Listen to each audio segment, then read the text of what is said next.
Don't. Adam Curry, John C. Dvorak. It's Thursday, March 12th, 2020. This is your award-winning Gitmo Nation Media Assassination episode 1224. This is No Agenda.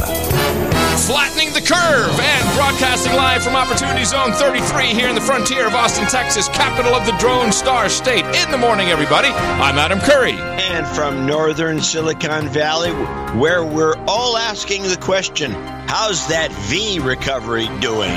I'm John C. Dvorak. It's Crackpot and Buzzkill in the morning. Well, the V has to go all the way deep before it can go back up. It's not a V otherwise. Yeah, that's great today. It's very exciting. We talked about this on the DH Unplugged show. Yeah. And Horowitz introduced a new term? New model. Oh, what was this? He says, how about the L? the L recovery. It'll be very interesting to see. I mean, this is what's happening in the markets is fantastic. It's. I'm so happy to be alive to see all this. Well, you're so happy to be out of the market, apparently. Well, it's not like we don't have some, 401k IRA stuff. That's not me. That's all. Well, you can't take it out. You see, all cash, baby. You can't take it out, baby. You apparently can take it out because you've hit the age. You can't take it out if you're under, what do you have to be, 63, I think? Oh, yeah, I forget that. Oh, yeah, I took that out. You forgot that. Yeah, well, of course. So it's okay because you're more susceptible to dying from the COVID-19. Cash, baby. We'll bury that cash with you. Yeah, all right. Mattresses. Let's just start. I need to post a grade for the president's performance last night. I would say a solid D-. Why? Oh, my God. It was horrible. Completely disorganized behind the scenes. His demeanor was horrible. He's snorting and sniffing and breathing. He has a completely deadened voice. He would have gotten an F. That's because he's reading from the prompter. Yes. Yeah, and this is fail. Epic fail. Yeah, I didn't think it was that bad. I did. And the only thing that was good is he got across the closing of flights from the EU. But, it's like this was so... When will these idiots learn? So, of course, they had the transmission live broadcasting before all the stations cut to it. And, of course, people got all kinds of fun clips beforehand. Don't we know you're supposed to keep an eye on what's being broadcast at all times? Who's in charge over there? The same guy does Biden's sound. Well, maybe. Here's the preamble as the president is getting ready to speak. A what? Oh, fuck. Uh-oh. I got a pen mark. Anybody have any white? Do you have any white stuff? He's cursing because he has a pen mark. Yeah, I don't know if that's going to... It's much better than the closure. I think if the white is you can't see it. Where is it? 30 minutes. Mr. President, we're ready for a mic check, please. Do you see it? You don't see it. Which side is it on here? It's on the right side. It's fine. You can press the mic check? Yeah. Control Mic check. Mr. President, can you count to 10, please? 1, 2, 3, 4, 5, 6, 7, 8, 9, 10. There it is. Okay, let me see how the look is. So he's worried about some pen mark. Quick, get some white stuff, somebody. Help me out here. And very unprofessional mic check. We know that when you're doing a mic check, you never go past 2. It's 1, 2, 1, 2, check 2. That's not 1, 2, 3, 4, 5, 6, 7, 8, 9, 10. That's not how you do it. Then the president had a speech which was poorly written and created a lot of confusion. The main confusion was about the flights from the EU, and I'll read to you what was written for him. I think he read it pretty much verbatim, but it's very poorly written. To keep new cases from entering our shores, we will be suspending all travel from Europe to the United States for the next 30 days. The new rules will go into effect Friday at midnight. These restrictions will be adjusted subject to conditions on the ground. There will be exemptions for Americans who have undergone appropriate screenings. And these prohibitions will not apply only to the tremendous amount of trade and cargo, but various other things as we get approval. Anything coming from Europe to the United States is what we are discussing. These restrictions will also not apply to the United Kingdom. I mean, even to say these restrictions will also not apply, it's improper. It's shit. And this whole... Is that, you're reading from verbatim from the script? Yes. And it's written that way? Yes. Wow. Yeah. So it made it sound like all trade and cargo would also be forbidden. And so that had to be clarified, and that gave everybody room to jump up and down. And so for that reason, Trump fails, because he gave the media more bullcrap to frighten people with. It's really, really dumb. I'm extremely irked by it. And then afterwards, of course, the mic stays on, the video stays up. We're clear. Okay. That's not, you don't want your leader, the father figure, to go, okay, you don't want that. Stupid. Well, from the perspective of some, I'm suggesting agent provocateur involved here, because this is like you said, this is all amateur hour. Yeah. To have the thing live and then have an open mic afterwards is all stuff done in the control room or done by somebody who's not a good guy. No. And done on purpose. These are not accidents, not at a professional level. It should not be. Thank you. Not at a professional level. This doesn't happen anymore. This happened in the days of George Bush and even Bill Clinton satellite time. Not this. This is dumb. Just stupid. And of course, it gave complete room to give us some fabulous clips. So in that regard, I am happy the president performed as he did. We got to see Don Lemon melt down in real time. It was fabulous. Well, he's the best. Here he is melting down first, trying to convince the California lieutenant governor to hate Trump, to say that he sucks and it's no good. I want to talk about this reporting that is in the New York Times detailing the failures of the federal government, that they had repeatedly to get ahead of this virus. Give me your reaction to this reporting. I have to really be very clear that the experience of state officials all the way up to the governor in working with the federal government has been very productive and very positive. We believe very strongly that we don't want to see this devolve into a political situation, that the most important thing is that officials from the federal government, the state government are working together. It shouldn't be a political, but what I want to know. It shouldn't be political, but let me get political. Are you getting the support that you need from the federal government? What I am hearing from state officials is that the collaboration is very positive. Okay. So I think, really that's all I can say about it. We want to continue to increase cooperation. The public is relying on us to work together as collaboratively and effectively as we can. And she's echoing the sentiment of the governor of California, Gavin Newsom, who allowed hell to freeze over briefly. Yeah, we had a private conversation, but he said we're going to do the right thing, and you have my support, all of our support, logistically and otherwise. So before he made those statements publicly, I had a private conversation with him around 4:30 West Coast time, and he said everything that I could have hoped for. And we had a very long conversation, and every single thing he said, they followed through on. So I'm just not interested in finding daylight on those statements, because every single thing his administration, and it starts at the top, including the vice president, has been consistent with the expectation that we repatriate these passengers, and we do it in a way that does justice to the spirit that defines the best of our country and the state of California. I fell over backwards from this. Of course, California was the first state to declare an emergency. They've got the money flowing in. Let's see, Ohio. How's Ohio doing? John Kasich, Republican, never Trumper, at least on the surface. He's a never Trumper. Oh, he's a never Trumper. And Don Lemon tried to rile him up. Come on, I got to get someone who hates the president. And I just got to say, if the president came out to calm people's fears, he didn't do a good job of it, because they've had to come back and clarify it several times. And this has been going on long enough for them to get it straight. We need straight accurate information from this president and this administration, and we're not getting it. And I don't understand why you are tiptoeing around it. He came out, gave an address that happens very rarely, and he doesn't get it right. I'm going to tell you, first of all, he read it. And somebody that wrote this, look, I don't want to get into that. Yeah, really. Why not? That's why you're here, to talk about the president's address. Can I finish now? No, you can't, John, because we're here to talk about the president's.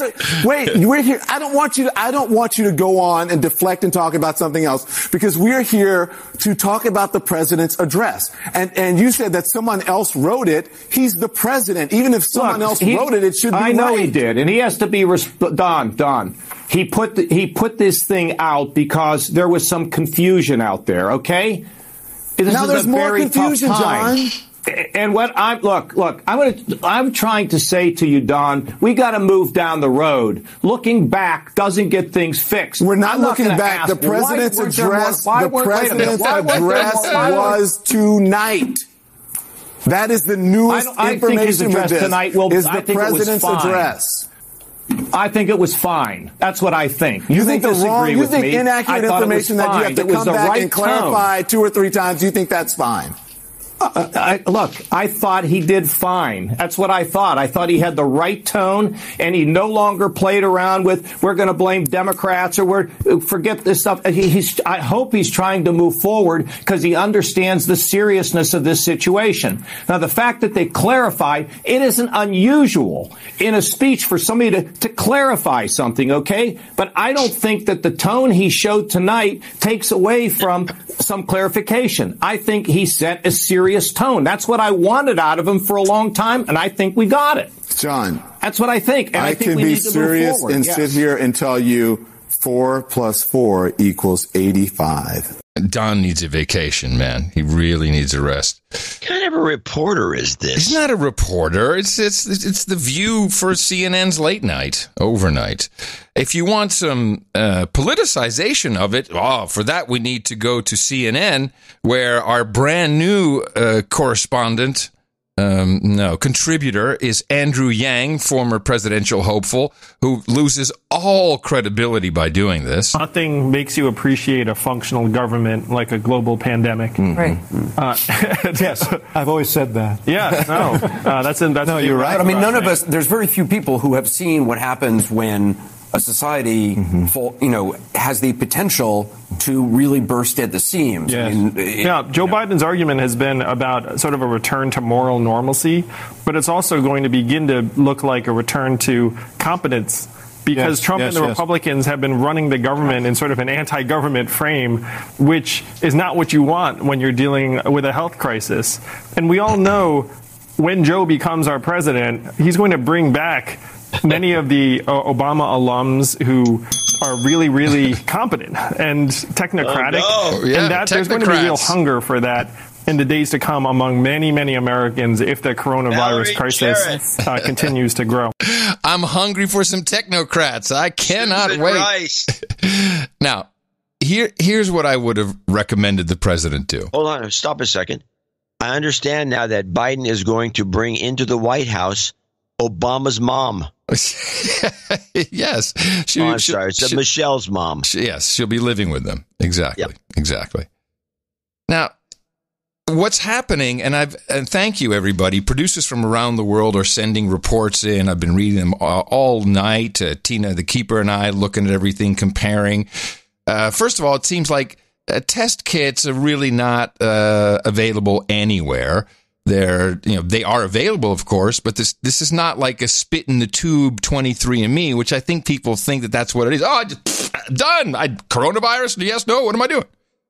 And these things take several days. It's unpleasant to have it done. It does have to be done by someone who knows how to swab you deep in your nose. So, apparently it goes down the throat. Yeah, it's not a pleasant experience, but it's not like everyone else in the world has test kits. So let's just get off of that. They do in Belgium. What I love seeing is that the American people are not, I think they've dropped looking at a lot of them, just like, okay, whatever, we're taking matters into our own hands. And I'm seeing companies, organizations, all kinds of groups. And it's kind of a similar message is, all right, we're all going to do the best we can. We're going to hunker down for a couple of weeks to flatten the curve. This is the term you've got to be on the lookout for. Flatten the curve of the infection bell curve. And then we'll get through this okay. And although I don't think it's necessary, I encourage this. Let's just all, okay, for 2 weeks, we'll do as little as we can. Try not to, go to places where you could get or transmit. And that's what the president should have said. Look, we're Americans. We know how to do this. Couple weeks, we'll all just do the best we can. Check on your neighbor. Can you get any groceries for him? We're coming together that way. I really see that happening. But the president didn't give any of that message. I think people are going to now start ignoring everything. Or people's amygdalas are just going to explode and they're going to freak out. And that's unavoidable, and they're everywhere around us. I don't know. They're not ignoring anything around here. Everybody's working from home. I had my hair cut yesterday, and the guy's packed. He's going to go have an operation. I couldn't get in. Oh, no, cancellations, no problem. Mm-hmm. So I go over to get the haircut. This area of Oakland, the Elmwood district, is always jam-packed.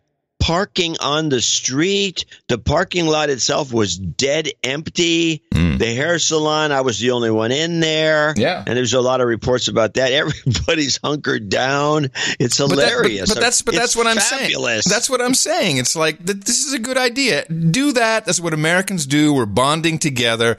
Don't listen to all this other crap, and we're probably going to be okay.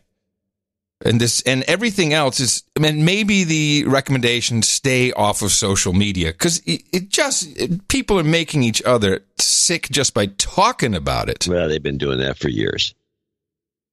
Their amygdalas, the rest of it. So I did pick up a few clips because since we're going to talk about this, I do have some clips because you're the one that actually comes up with this. The idea that you're always irked about the fact that when there's a shooting or there's something screwy that happens. Yeah, I know you're going to talk about Event 201. It's not like we didn't discuss it, but I'm glad you pulled clips. That's nice. I have clips. Yes. So, but since you immediately say are trying to say I didn't pay attention to it, I'm pushing back. I didn't say that. Oh. I said you're the one that's always pointed out that there's always these pre-events that take place before a real event, and there's one that took place with the COVID-19. Yes. Which is called Event 201, which was put on by Johns Hopkins. I also got some more details about some of the money behind this and one of the guys behind it. Well, isn't this Gates money? It turns out really to be the open philanthropy money. Yeah. Gates was part of it, and so was the... Right. Well, it's even better. It's even better if it's Soros. Not Soros. Oh, I'm sorry. You said open philanthropy. Oh, not open. Yes. Who was open philanthropy? Dustin Moskovitz and Carrie Tuna. Dustin is a 2% owner of Facebook. He's a guy he was at Harvard and then he became a billionaire. Okay. He's never done anything. And then he married this kind of a Trump hater named Carrie Tuna. And she's now kind of. Can you imagine? This is my fiance, Carrie Tuna. Carrie Tuna. And she's kept her name Carrie Tuna. I don't know why. Well, but she did. She's on top 40 radio somewhere. They started a bunch of different operations, and it ended up with Open Philanthropy, which has a huge endowment. And their goal is, unlike other, Moskovitz says that unlike all these other things, where you set it up so there's an endowment forever. You set it up so there's money. No. We're setting this up to spend it all. Oh, no. And what time frame? It's before they die. Oh, perfect. They want to be both. When they die, they're going to want to die broke. So there's no difference between these billionaires and us. That's pretty good. Yeah. Well, in their case, or maybe our case, one of the two. So the thing is actually out of the Center for Health Security, which is a Johns Hopkins operation. And Johns Hopkins is it seems to me over the years has turned into a front for USAID and the CIA. And I say that because our economic hitmen's working out of there. Yeah, exactly. We have people on boots on the ground that makes nothing but sense. And they have they're very interesting. Over the years, it's become a very spooky place. And so they did this thing called Event 201. And Event 201 was a and you can look it up. Just look up Event 201. It was, and so out in the open. They're not hiding anything. It was 2 months or either 2 months or a month and a half before the breakout of the coronavirus. And it was a simulation of a breakout of the coronavirus. Crazy how that works.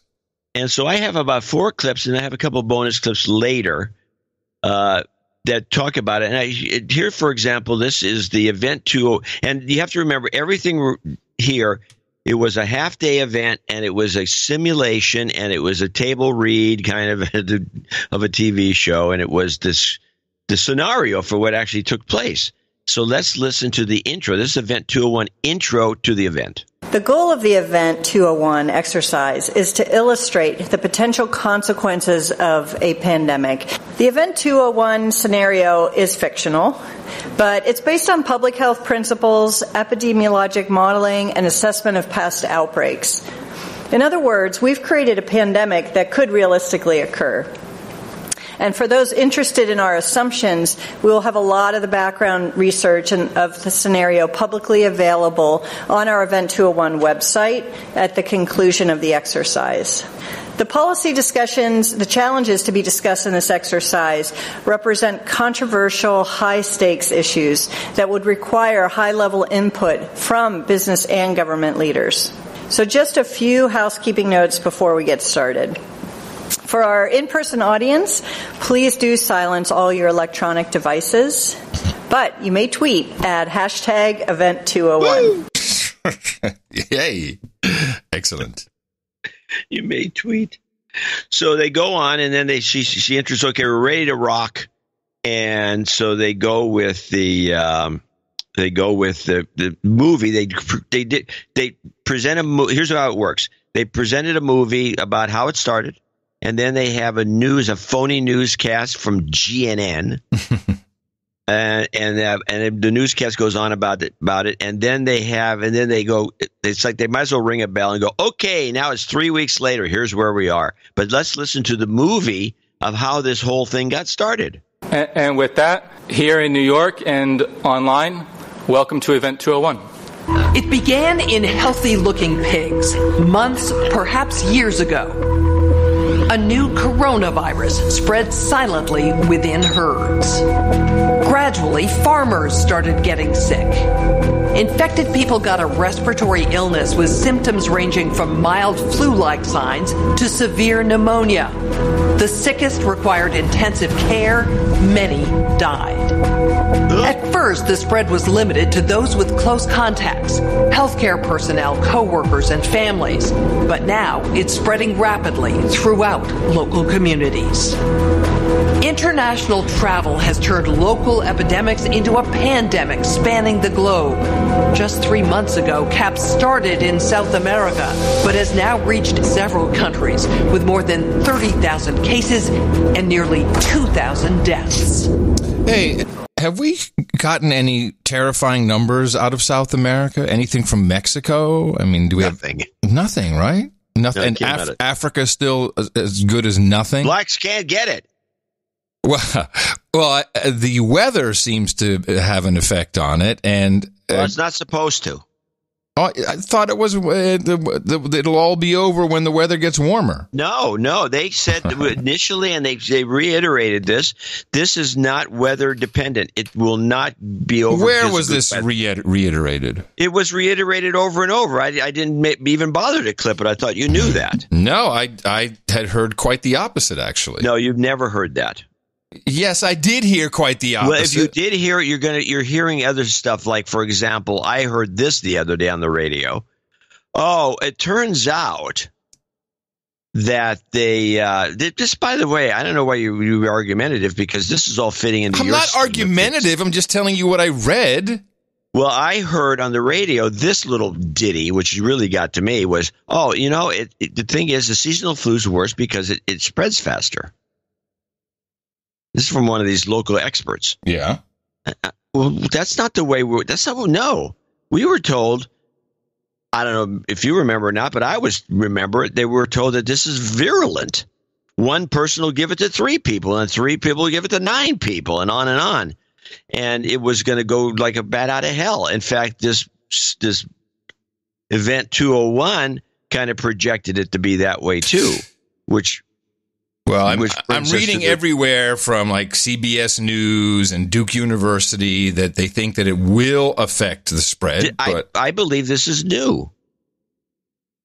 I believe this is playing into your scenario, which is this whole thing is bogus and it's going to end in April 1st. Oh, no, April 6th. I'm still on my April 6th timeline. April 6th? Yeah, it was 1 month after the signing of the $8.3 billion bill. The day after my birthday. My birthday is on April 5th for anybody wanting to help the show out. So the day after my birthday. They're just saying that there are lots of reports that warmer weather will stop this. So, and it doesn't matter. I'm just saying, don't tell me I haven't read that because I did. Well, I'm not saying you didn't read it. I'm saying it's playing into your scenario, but I'm not. I'm also saying that initially it said that this was not weather dependent. Right. And I can I'll find documentation if I need to prove that. But whatever the case is, it may or may not be weather dependent. It makes logical sense when you look at the map.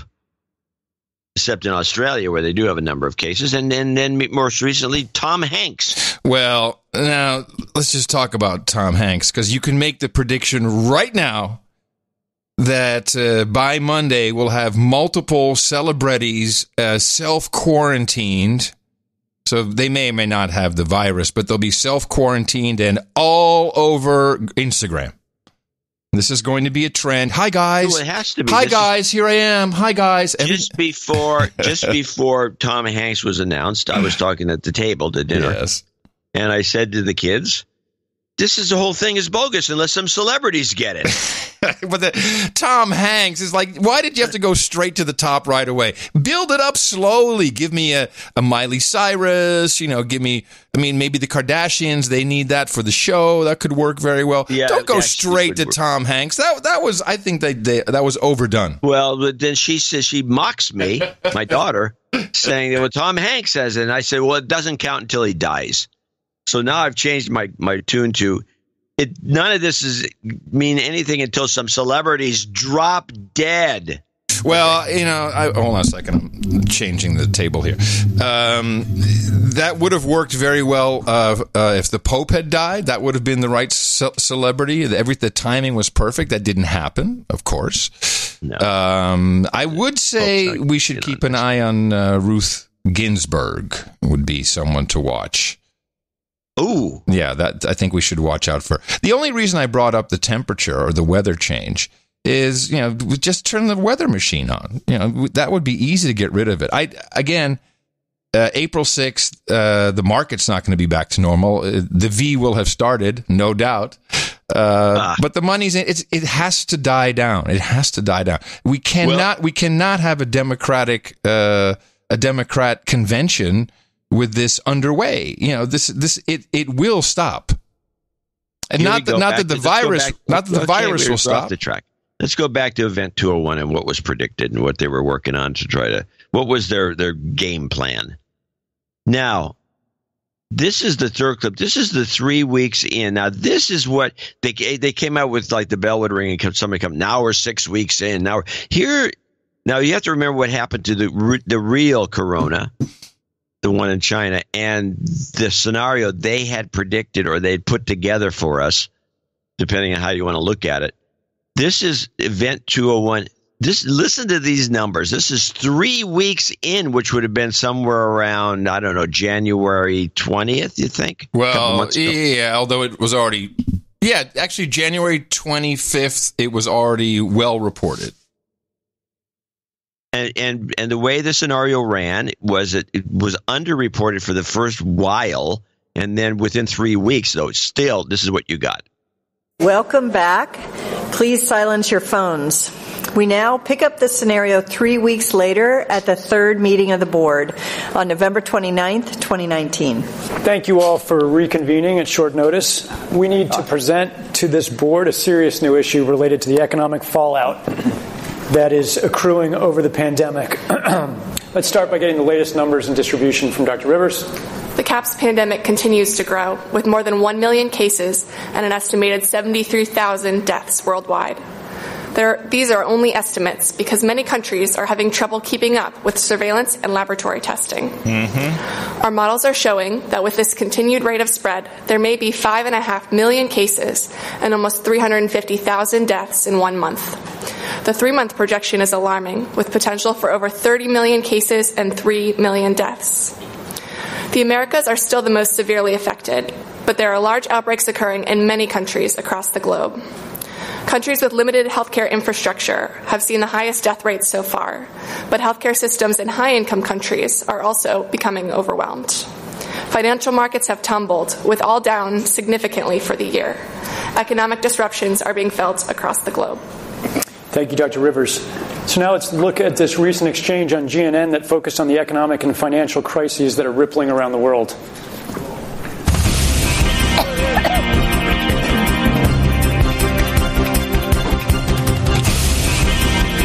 The response to the CAPS pandemic is now the most expensive international emergency ever. Political leaders around the globe are faced with many impossible dilemmas, including financial. We have 2 guests today to discuss the bottom line of catastrophic response. So, just listening to this, it kind of mirrors what happened. They had a much better name. I think CAPS is great. Would have been much better than COVID-19. But if they did all this preparation, did they produce a paper, give it to anybody after they figured all this out? You can go to the website and you can find. Did they give it to anyone in the government? Like, hey, everybody got the paper. You should look at this. The paper I don't have it in front of me, but you can look it up. It's just it's lame, right? But they don't have it. Here, I'll give you the gist of it. We need more globalization. We need more cooperation between governments and corporations. Yes. Can I say that again? Yeah. We need to globalize. Because it's a global thing. We got to internationalize, and we need more cooperation. Do you remember the old cooperation between governments and corporations? Yes. I mean, this is the old bromide. But this is the opposite of what is happening. People are now aware that globalization is a part of the problem, and we're not stupid.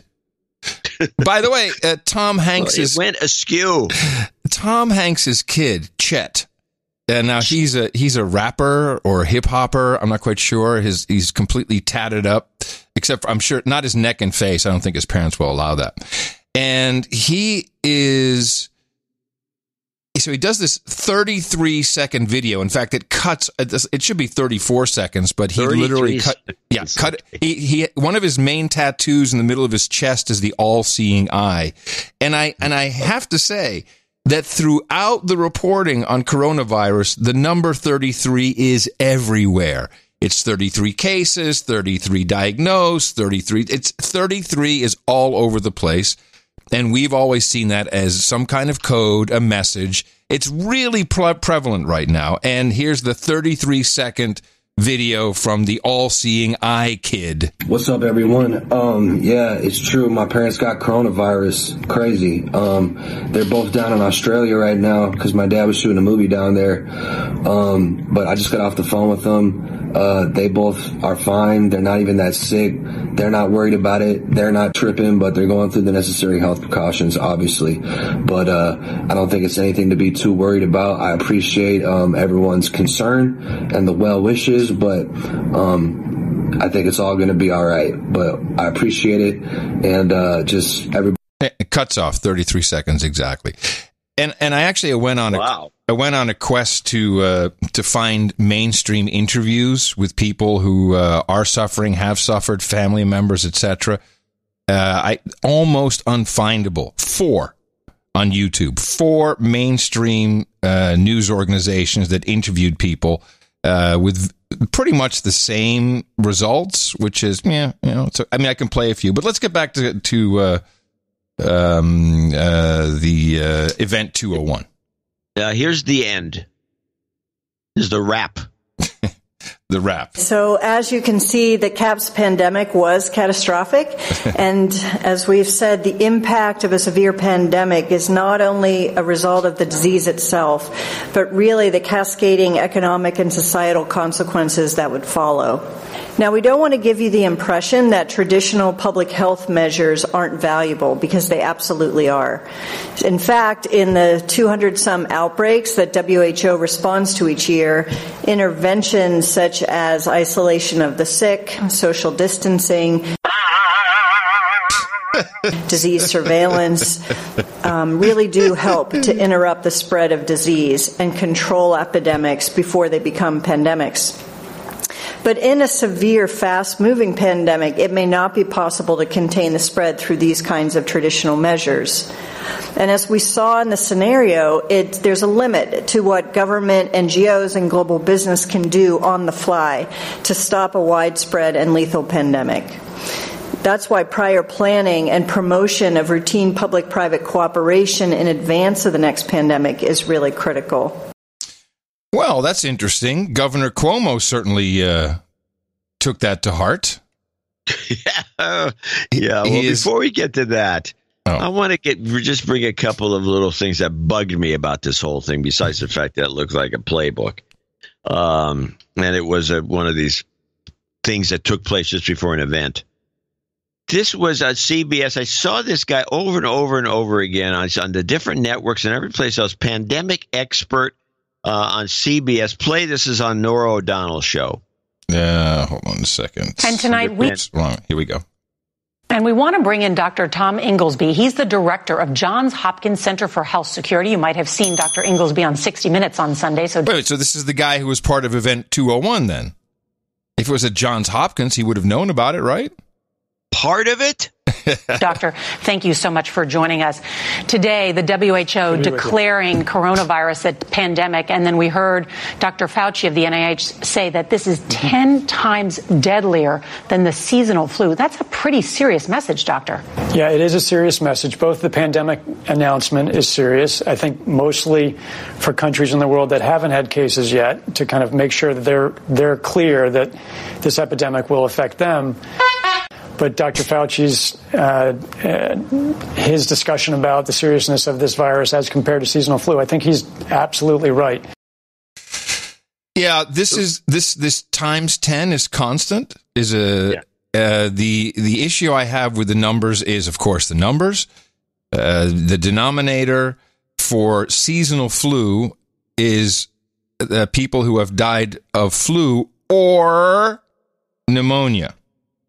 So you're adding a lot in there. So either it's very underreported, the number of seasonal flu deaths, or we're going to see a much lower ratio with this pandemic once you add in pneumonia. The point of that clip was not to bring that issue in, but it was to point out that this guy, I got you, Inglesby, was not only at the event and play Event 201 Bonus 1. Hold on. But what I'm actually agreeing with you. I'm saying that his message, what he just gave there, is the same one everyone's using. The role of the Pandemic Emergency Board members here in New York. And with that, let's welcome our participants and invite them into the room. Tom Inglesby from Johns Hopkins Center for Health Security. Yeah. The guy is jizzing all over himself. He can't believe his luck. Guy. Yeah, you can't believe his luck. He's the only one that knows the scenario that was mentioned. Here he is, just opening the whole event right here, Bonus 2. Good morning, and thank you all for being part of this Pandemic Emergency Board. We're at the start of what's looking like it will be a severe pandemic. And there are problems emerging that can only be solved by global business and governments working together. The global community has been working to respond to this pandemic since its recognition, but as health and economic impacts have become more severe, the World Economic Forum has convened this board because of your combined expertise, your backgrounds, and your global voice. We will need all of you to help us respond to urgent policy crises that are emerging. The purpose of this board is to advise leaders in national governments, global business, and international organizations on the response to the pandemic. particularly focused on international problems that require collaboration between business and government. Your recommendations will be critical and will be promulgated and communicated broadly at the end of this meeting. So global. This guy was on 60 Minutes the week before. He was on 60 Minutes Australia, from what I can tell. He has, and if you look him up and look at all his YouTubes, he goes back years going on and on about these pandemics that are going to come, and he's managed to hit the home run when he ran into Moskowitz and Miss Tuna and loaded up their operation with a lot of money. And in fact, if you look at their sponsors, it's unbelievable. They got Gates' money. They got everybody's money. They put this Event 201 thing on, and to make it, and then all of a sudden, the next thing you know, we have a pandemic pretty much similar. It's similar in terms of the virus being implemented. And we're all in a panic. The stock market's crashed. The whole world's gone into a tizzy. I don't think it worked out anything like this predicted or what they think how it should go, which is a global governance and a whole, cooperation between this and that. In fact, when you listen to the whole Event 201 thing, there was none of anything that's happening right now with this event is nothing like what they predicted. They didn't expect toilet paper shortages. Okay, they didn't expect people buying water. Hold on. So, first of all, this is why I never clipped it and why I wasn't that interested. Although I like that this guy is the expert that everyone's bringing on. That I didn't expect. It's like people saying we're going into a bear market. Eventually, you're right, and then you're gonna be on TV every single day. So they were right about the pandemic, which I think anyone could have said we'll have some kind of pandemic. We have them every election year, so it's not that hard to predict. They had it. The event was 2 months before this one took place. If it was 6 months before, we would have been saying the same thing. Like, woo! If it was a year before, I mean, to me, I don't think you're suggesting that this was that the coronavirus is a hoax. No, the coronavirus exists. It's killing people. But it's not beyond the governments, especially if you lived in the Bay Area, where they used to gas people just occasionally with all kinds of different chemicals to see how they'd react. I mean, it's as though the medical establishment's got a few Dr. Mengelas in it. I wouldn't be surprised if this was just a run, an actual run, as opposed to a dry run of a real pandemic. I'm not seeing evidence of it. That's a real pandemic. Well, they're dead in Italy. I mean, what's our latest report from Willow? Well, if you listen to Scott Adams, who's all panicked about this, by the way, most recently, he's talking about the dead being piled up. No, bullshit.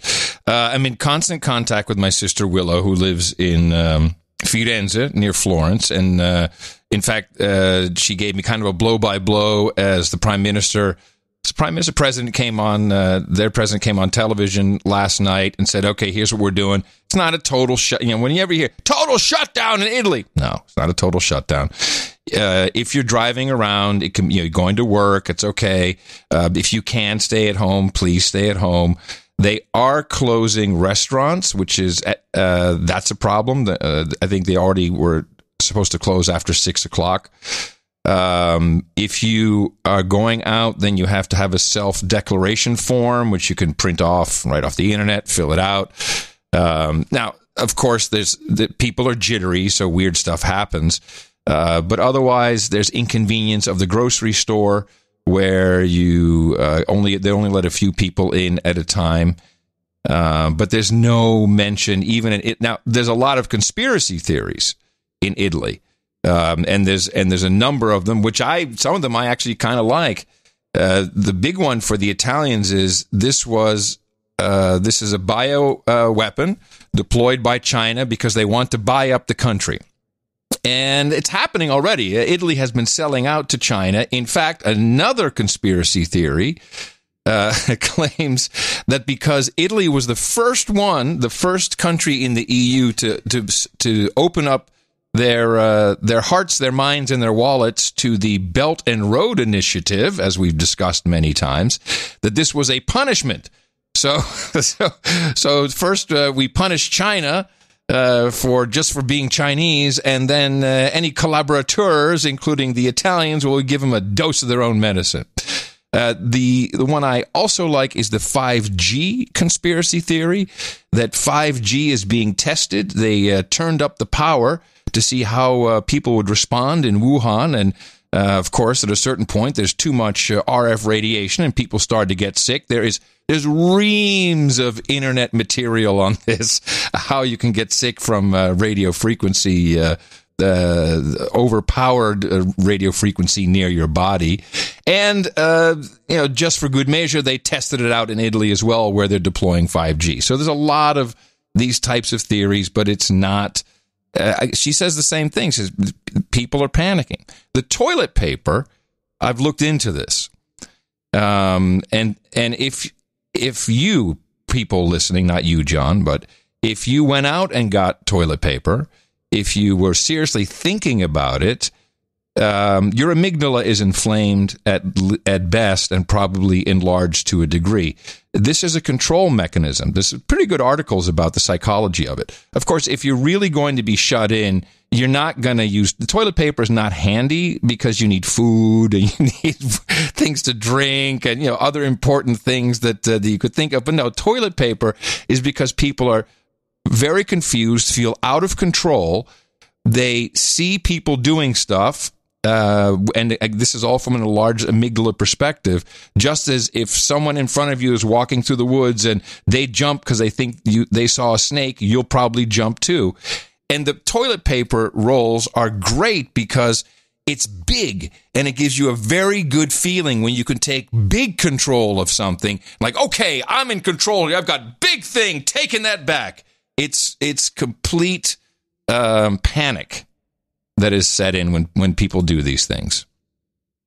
But again, no dead bodies. This is the same thing we heard from China, that they were incinerating bodies and it showed up on satellite pictures. It's like, yes, that's how bad it is. No, I'm not believing it. Every single video, this is just where you have Event 201. I have a huge problem with the complete lack of mainstream interviews with any victims. You could just go look for it. And we interview lotto winners. We'll do anything to get a human interest story. Anything. Here's a report from New Zealand. Incapacitated, needing help to breathe, and surrounded by doctors in hazmat suits is perhaps the go-to image of those infected with coronavirus. Not so for Rebecca Fraser, who has COVID-19 as it's now known. Curiously, she looks just fine. She's in isolation in a Tokyo hospital after testing positive for the virus while on board the Diamond Princess cruise ship that's now docked in Yokohama and in lockdown for 14 days. Her husband's still stuck on board. Rebecca says she's shocked she has tested positive for the deadly virus, given how fit and well she feels. Just can't believe it. Can't believe this is happening to you. I'm not one to freak out. So it's not like I broke down in tears or anything like that or screaming and yelling. I just took it for what it was and, come to the hospital and get well. Did you feel unwell? Do you feel unwell? No, I never really felt unwell. I had a little bit of a cough when they told me. And when I got here, I had a bit of a fever, but all of that has normalized and I have no symptoms. And I think this is part of the problem, is they just can't get a horrible story out of anybody. Crestview, Florida. And tonight, an Okaloosa County woman who tested positive for coronavirus while on the Diamond Princess cruise ship in Japan is back home. Jeanette Ribaldo spent several weeks quarantined at a hospital in Japan and was eventually cleared by the CDC.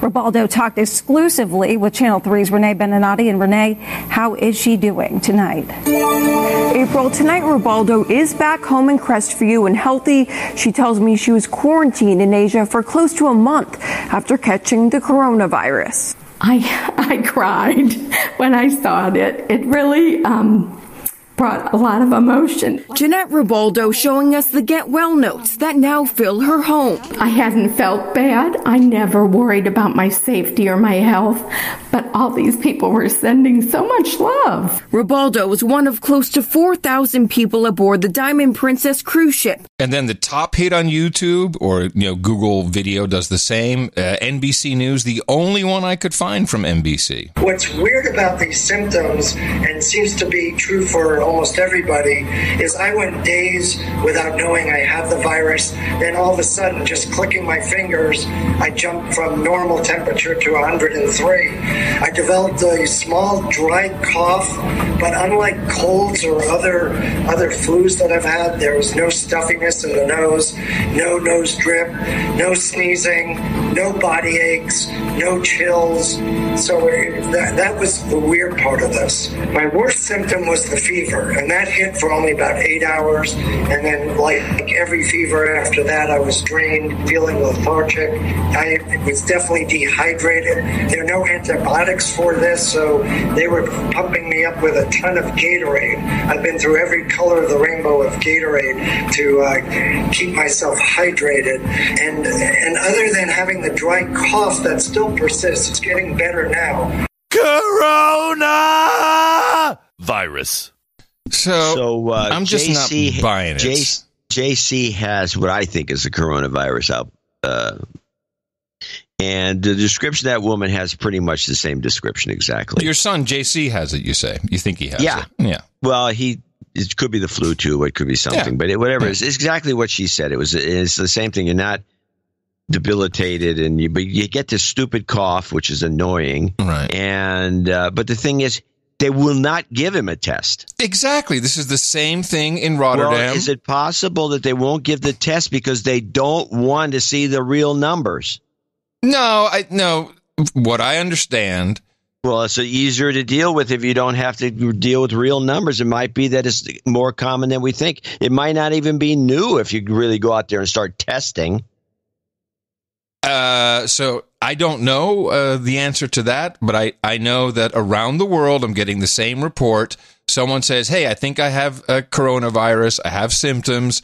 They call their doctor or they go to the hospital and they're turned away and say, okay, self-quarantine. We need to use tests for people who have weak immune systems or are elderly, etc. We have no time for you. So to me, it sounds like, there's tests. It's not an easy test. It's not spit in a test tube. The real virus is of the mind, and it's propagating through mainstream media and online. We're not even talking about people. We're just numbers. Here's a chart. Here's some numbers. I got another chart over here. Look at this. Ooh, but this happened. And this is more. It's more dangerous than that. This is all a bunch. Here, let me give you some real numbers. Deadly diseases. There's a nice chart that I've put in the show notes. So this is what is the denominator here? Disease deaths per day worldwide. Number one disease death worldwide as of according to the Lancet, 9th of March. A guess? Heart disease. Tuberculosis. Tuberculosis is number one. 3,014 deaths per day. Number two, hepatitis B. Number three. And by the way, if anything should be quarantined, it's somebody with tuberculosis. Yeah. Pneumonia, 2,200 a day. HIV/AIDS, this is much higher than I expected, 2,100 a day. Malaria, 2,000. Shigellosis.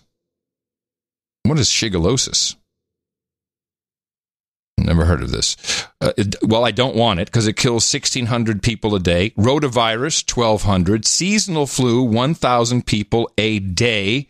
Norovirus, 548. Whooping cough, 440. Typhoid, 396. Cholera, 392. Meningitis, 329. Measles, 247. Rabies, 162. Yellow fever, 82. And there it is, clocking in at 56 a day, COVID-19. So we don't understand scale as human beings, but we're being abused. We're being abused by the system, by people with tons of agendas. I mean, oh my God. I mean, they're pushing through another bill today. Probably by the time we hear this, I'll have had a chance to read it. Money. It's money. Well, there's also more going on. This was on the floor the other day because, of course, the Patriot Act still has to be renewed. You didn't see any of that going on, except I have this little clip. Madam Speaker, I have an amendment at the desk to correct the name of the bill. Clerk will report the amendment. Amendment to H.R. 6172, offered by Mr. Buck of Colorado.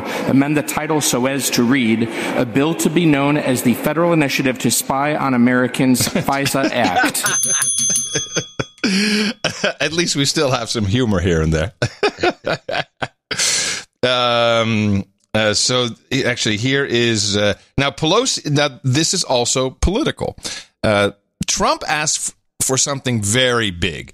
He said, "Let's have a payroll tax holiday for the rest of the year," which conservatively is about $1 trillion less in the coffers of the United States Treasury. This has been rejected flat out by the Democrats, by apparently some Republicans as well. I personally, although I would love to try modern monetary theory at this point. I wouldn't mind giving that a shot. Who gives a shit? What do we got to lose? We have to do it one way or the other. We have to try one of these huge liquidity injections.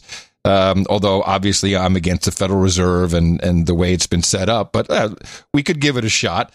Pelosi's having none of that. House Democrats they've finished up a meeting in this room right behind me, talking about this and other issues as well. But what Democrats are trying to do is get out in front of this issue, ensuring that their priorities are included in any sort of relief or aid bill. And those are to ensure that people who aren't receiving any income because of coronavirus get some relief, and also people who are food insecure because of it also get some relief. And so what that's translating to in a draft bill in the House of Representatives includes sick leave for people who either have to be quarantined because of coronavirus or who actually have the virus.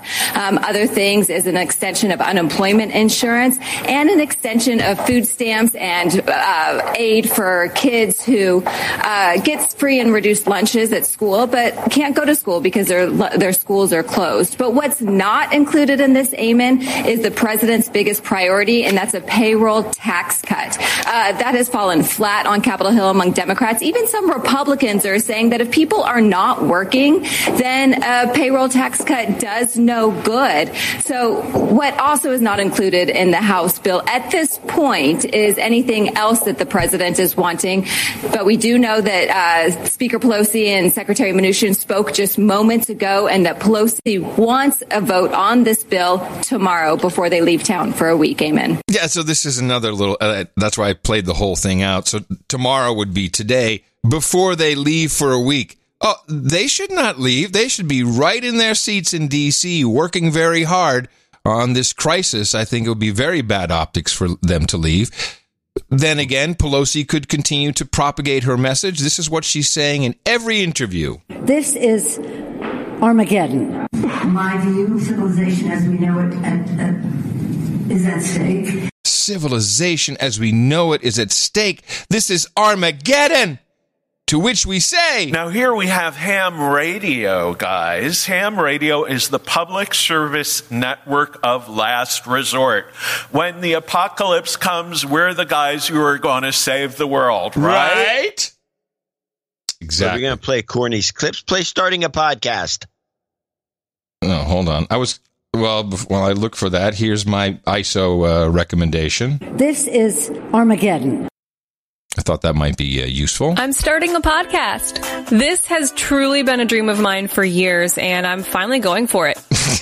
Who was that? Who was that? Just some rando? Pretty much. But I ISO'd that for the end of the show. Oh, you got an ISO? Okay, let me see. I got it. I'm starting a podcast. I don't know, man. This is Armageddon. I think that's bad. Dude, let me have a downer ISO at the end. This is good.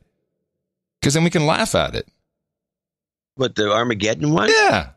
Yeah, boy, you've been on this downer kick for ending the show. I don't understand it. You keep stopping me because it's funny. Well, it's not as funny as I'm starting a podcast. It's pretty old. It's a dream come true, by the way, for this woman. Her whole life has been leading up to this. I guess. If you listen to her. Yeah. I'm so happy for her. Well, while we're talking about these horrible things, now there's one little test that's come up. I don't even know that they know it's a test of the whole thing, the whole COVID nightmare. Mm-hmm. It has to do with the NBA. First of all, they suspended the NBA. It's because Rudy Gobert got COVID, and they did a calculation on ESPN showing that he, with COVID, probably played maybe 6 or 7 games. Oh, really?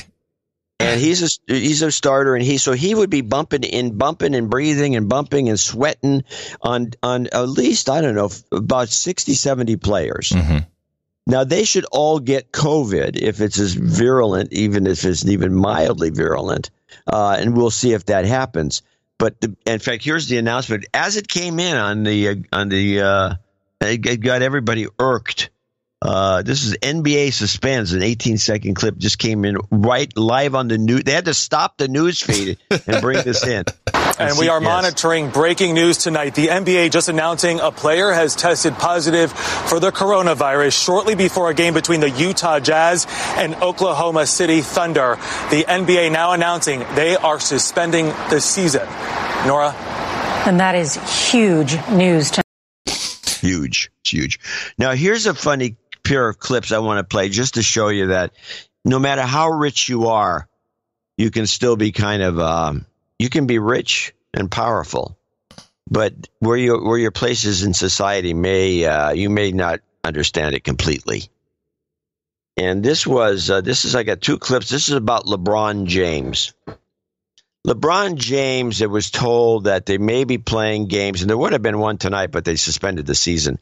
They may be playing games, the NBA. LeBron James is worth nearly $1 billion. Mm-hmm. They will be playing games with no audience. Yeah, right. So here's what LeBron says. This is LeBron won't play clip 1. We play games without the fans? Yeah. No, it's impossible.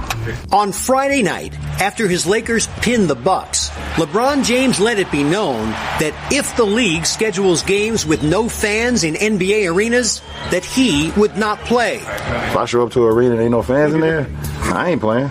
So they can do what they want to do. They can do what they want to do. Yeah, well, you know what? He can say whatever he wants, I guess. They can do it their way. Well, what happens the next day? This is LeBron won't play part 2. But as coronavirus concerns mount, leagues are bracing for the unprecedented possibility that the games may go on while the fans stay home. And James has now softened his stance. They feel like it's best for the safety of the players, the safety of the franchise, safety of the league to mandate that. Then we all listen to it. Someone came down on James. I guess he's not the king. Apparently, somebody knocked on his door. So there's a king above James after all, huh? Yeah, I guess he's not the king. Probably green with a George Washington on it. Yeah, I'm sure that has something to do with it. The Dutch Prime Minister went on television, Mark Rutte, seen as a dweeb in general, and did this whole thing about we're not going to shake hands. The Dutch will no longer of course, the Dutch actually don't shake hands. They like to do 3 kisses. But okay, we're not going to shake hands. And so he goes through this rigmarole of we can touch the elbows, we can touch our knees, we can do all this fun stuff. And I'll play this. Stoppen we met handen schudden. So I'll translate on the fly. At this moment, we are stopping with shaking hands. Dus je kunt voet zoenen. You can do feet kissing, which apparently is a thing. Je kunt elleboogstoten. You can bump elbows. Wat je ook wilt. Ik zie op scholen alle. I've seen all kinds of great variations at schools. Very creative people. Maar we stoppen vanaf vandaag met handen schudden. But we stop today with shaking hands. He then, the show ends. He stands up, turns to the guy to the left of him on the panel, and shakes his hand. Oh, sorry, dat mag niet meer. Sorry. Nee. Over. Oh, listen. You're saying no, stop. Well, we'll do that over. Oh, we can't do that anymore. Oh, no. Erg, zo gewoon. Oh, crazy. Dat mag dus niet meer. Oh, you're not allowed to do that. This is the kind of leadership they have in Europe. Well, shaking hands has always been somewhat weird to me, and it's arcane because it stems back from the days where you had a sword and you put your hand out so that if the guy pulled a gun or something. I mean, it was just it's so you have a grip on somebody in case something bad happens. It doesn't really make a lot of sense. I mean, the bowing is, I'm surprised we don't try to adopt that. Nobody's brought that up for some reason. When's the last time they've got the fist bumping and the elbow bumping and the arms crushing and all the rest of it? But what about the bowing? Why don't we just start bowing like the Asians do? It's not who we are. They have. They started bowing for a reason, probably because of the coronavirus, the old one, the Corona 1510. The only thing we have to fear is fear itself. A plane had to be diverted to DIA after several passengers became unruly because they were concerned that another passenger had the coronavirus. The flight took off from Eagle, Colorado. Our Mountain Newsroom reporter Matt Kroschel spoke to one of the people that was on that flight who watched this entire thing unfold, Matt. Karen, the concerns over coronavirus have hit the high country with 2 confirmed cases in Eagle County, 1 here in Summit County.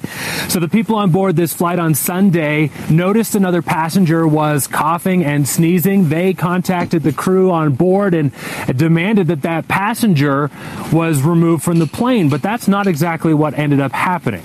They were hooting and hollering. They were trying to get the whole plane to join in what sounded like a riot. United is telling us that the 3 passengers that were removed from the flight, they're still under investigation right now to see if there will be any charges. As for that passenger that was coughing and sneezing, well, they're telling us it was just allergies. They did check for fever, and that passenger was allowed to continue on to Newark. People, keep your wits about you. Don't go insane over this stuff. And this is the problem. We're so primed for this. So primed. We're so ready. Media and entertainment has gotten us to this moment, and the beautiful machine that is social networks and the mainstream media, the cable news networks. It's a perfect storm. And then the sad thing for me is you've got all these kids, and I've spoken about the Robinhood app before. I think it's always been a scam. They're front running on these kids, which means you put in an order for, let's say, Apple stock, and then they'll go and buy it and sell it back to you at a higher price. It's legal, but it's a total scam. All these kids got their weed and their skateboard money in this app. And then, of course, we have the market gyrating like crazy, and not once, not twice, but 3 times in a row. Robinhood traders stuck on the sideline yet again. The trading startup saw 2 days of outages last week during another historic market day. Today, again, you see tons of red on the signs here at the stock exchange, and another 1,000-point drop for the Dow. The startup, meanwhile, once again saying it's seen, quote, major outages on equities, options, and crypto trading this morning. Robinhood says it's now been partially restored. Its last update says degraded performance, but clients still on Twitter complaining that they can't execute trades. The founders now saying that the 2 days of outages last week was due to higher than normal trading volume that stressed their systems. We also saw some downtime at Fidelity, TD, and Charles Schwab last week due to that same trading volume issue. Robinhood customers, though, taking to social media to vent some outrage about missing those trading days last week. A lot of those are millennials and were first-time traders. Most of them threatened to pull funds of those we saw on Twitter. Late last week, we also saw a class action lawsuit filed against the startup for negligence due to that outage. Yeah, good. Get rid of those guys. Well, those kids they probably did the kids a favor. It's taught them a very valuable lesson. Well, just taught them a lesson, also kept them out of the market. No, they were stuck in positions they couldn't get out of. Oh, well, they and they let you short. In those positions. John, they let you short on margin. There's all kinds of crap they let these kids do. It's very bad. Well, it's not good. But there is a silver lining, not just for these kids, but also a potential exit strategy for you and myself. Andrew, I almost did not believe this when I heard it. I know, me either, Jesse. Scientists in London are looking for 24 volunteers to actually be injected with the coronavirus to try and help them develop a vaccine. Each volunteer will be paid over $4,000 to be given a weaker strain of the virus, which will see them develop similar respiratory symptoms. In addition, the UK are promising to fund over $60 million towards battling coronavirus. I'm telling you, there's money in that. $4,000. $4,000. Wow. That's not bad. I mean, I bet you get a lot of takers. Yeah, I think so too. Especially if you sell them on it. You know, this is minor. This is not the real deal. This is like a minor. It's attenuated. It's attenuated. Yeah, that would be good. Let's see. $4,000. Oh yeah. I thought it's worth listening to this New York hand sanitizer presentation. Just because it was so weird. Before you go on with that, I do have a suggestion as a really great gag. Okay. So you buy one of these bottles of hand sanitizer. I'm already feeling it. Yes. You dump it out and clean it out thoroughly. And make sure it's completely clean so you can actually drink from it. You fill it with water and put 1 drop of blue food coloring. Then you go to McDonald's and you take this hand sanitizer and make sure you're in public. And then you spray your hands before you eat the hamburger. Then spray the burger, and then open the burger and spray the burger. And then open your mouth and spray a couple of shots in your mouth and start eating the burger. You will get attention. And just imagine seeing somebody do that. I can't be too careful. I think you have to say that. I think that's part of the gag is you have to say, I can't be too careful. Yeah. But I think you should do it. Just have a little handy spray bottle and just do it in a restaurant. Do it all over the place. Anywhere you go. Yeah. Absolutely. So New York State, there's been a shortage of Purell and other hand sanitizers for a while now, for a couple of weeks. Even though it's no more effective than washing your hands with soap and water. But okay, it's handy and people like it, makes you feel good. You can sniff it. But for some reason, New York decided we're going to make our own. So they did. And this was the launch of the product, edited down for your convenience. Open the curtain, please. We are introducing. This is the governor of New York. This is not some carnival barker. Yeah, this governor has gone off the rails. This is the governor of New York. Open the curtain, please. We are introducing New York State Clean hand sanitizer made conveniently by the state of New York. This is a superior product to products now on the market. The World Health Organization, CDC, all those people suggest 60% alcohol content. Purell, competitor to New York State Clean, 70% alcohol. This is 75% alcohol. It also has comes in a variety of sizes. It has a very nice floral bouquet. A little, I detect the lilac, hydrangea, tulips. What does it smell like to you? Tulips, yes. Floral bouquet. Making it in the state of New York. I'm glad he's so panicked about coronavirus. Corecraft actually is making it for the state. Corecraft makes glass cleaner, floor cleaners, degreasers, laundry detergent, vehicle fluids, hand cleaner. And who does this company employ to make these products? Have you any idea, Mr. Dvorak? I have no idea. Never heard of this company. Prisoners. State prisoners. Prisoners. Having the prisoners make this shit for them. And now they make hand sanitizer with alcohol. The current capacity is 100,000 gallons per week. And we're going to be ramping up. We'll be providing this to governmental agencies, schools, the MTA, prisons, etc. That is now in production. We'll start distribution. We're going to distribute it to New York. They should have come up with a better name. Again, the naming. I mean, a prison hooch. Naming is not as easy as it looks. How about prison hooch hand wash or something? That would have worked. Now, jailbird cleanser. My favorite marketing gimmick that's ever, I don't even know how they pulled this off, but is in your neck of the woods, is apparently there was a rumor going around that Tito's. Yes, Tito vodka was the great disinfectant. Yes. Inside and out. Well, yes.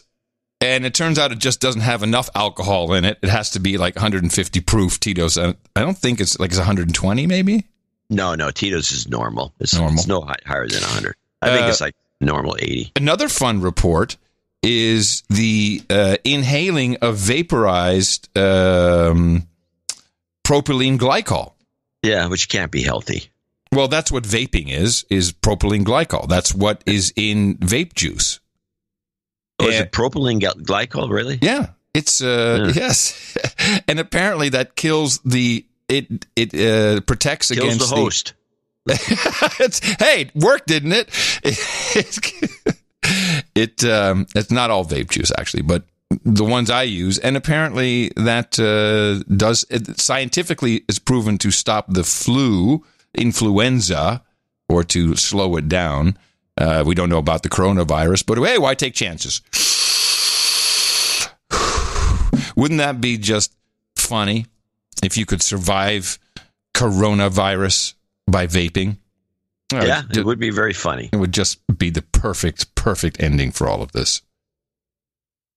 Well, there was just a couple more clips just to get this subject out of the way.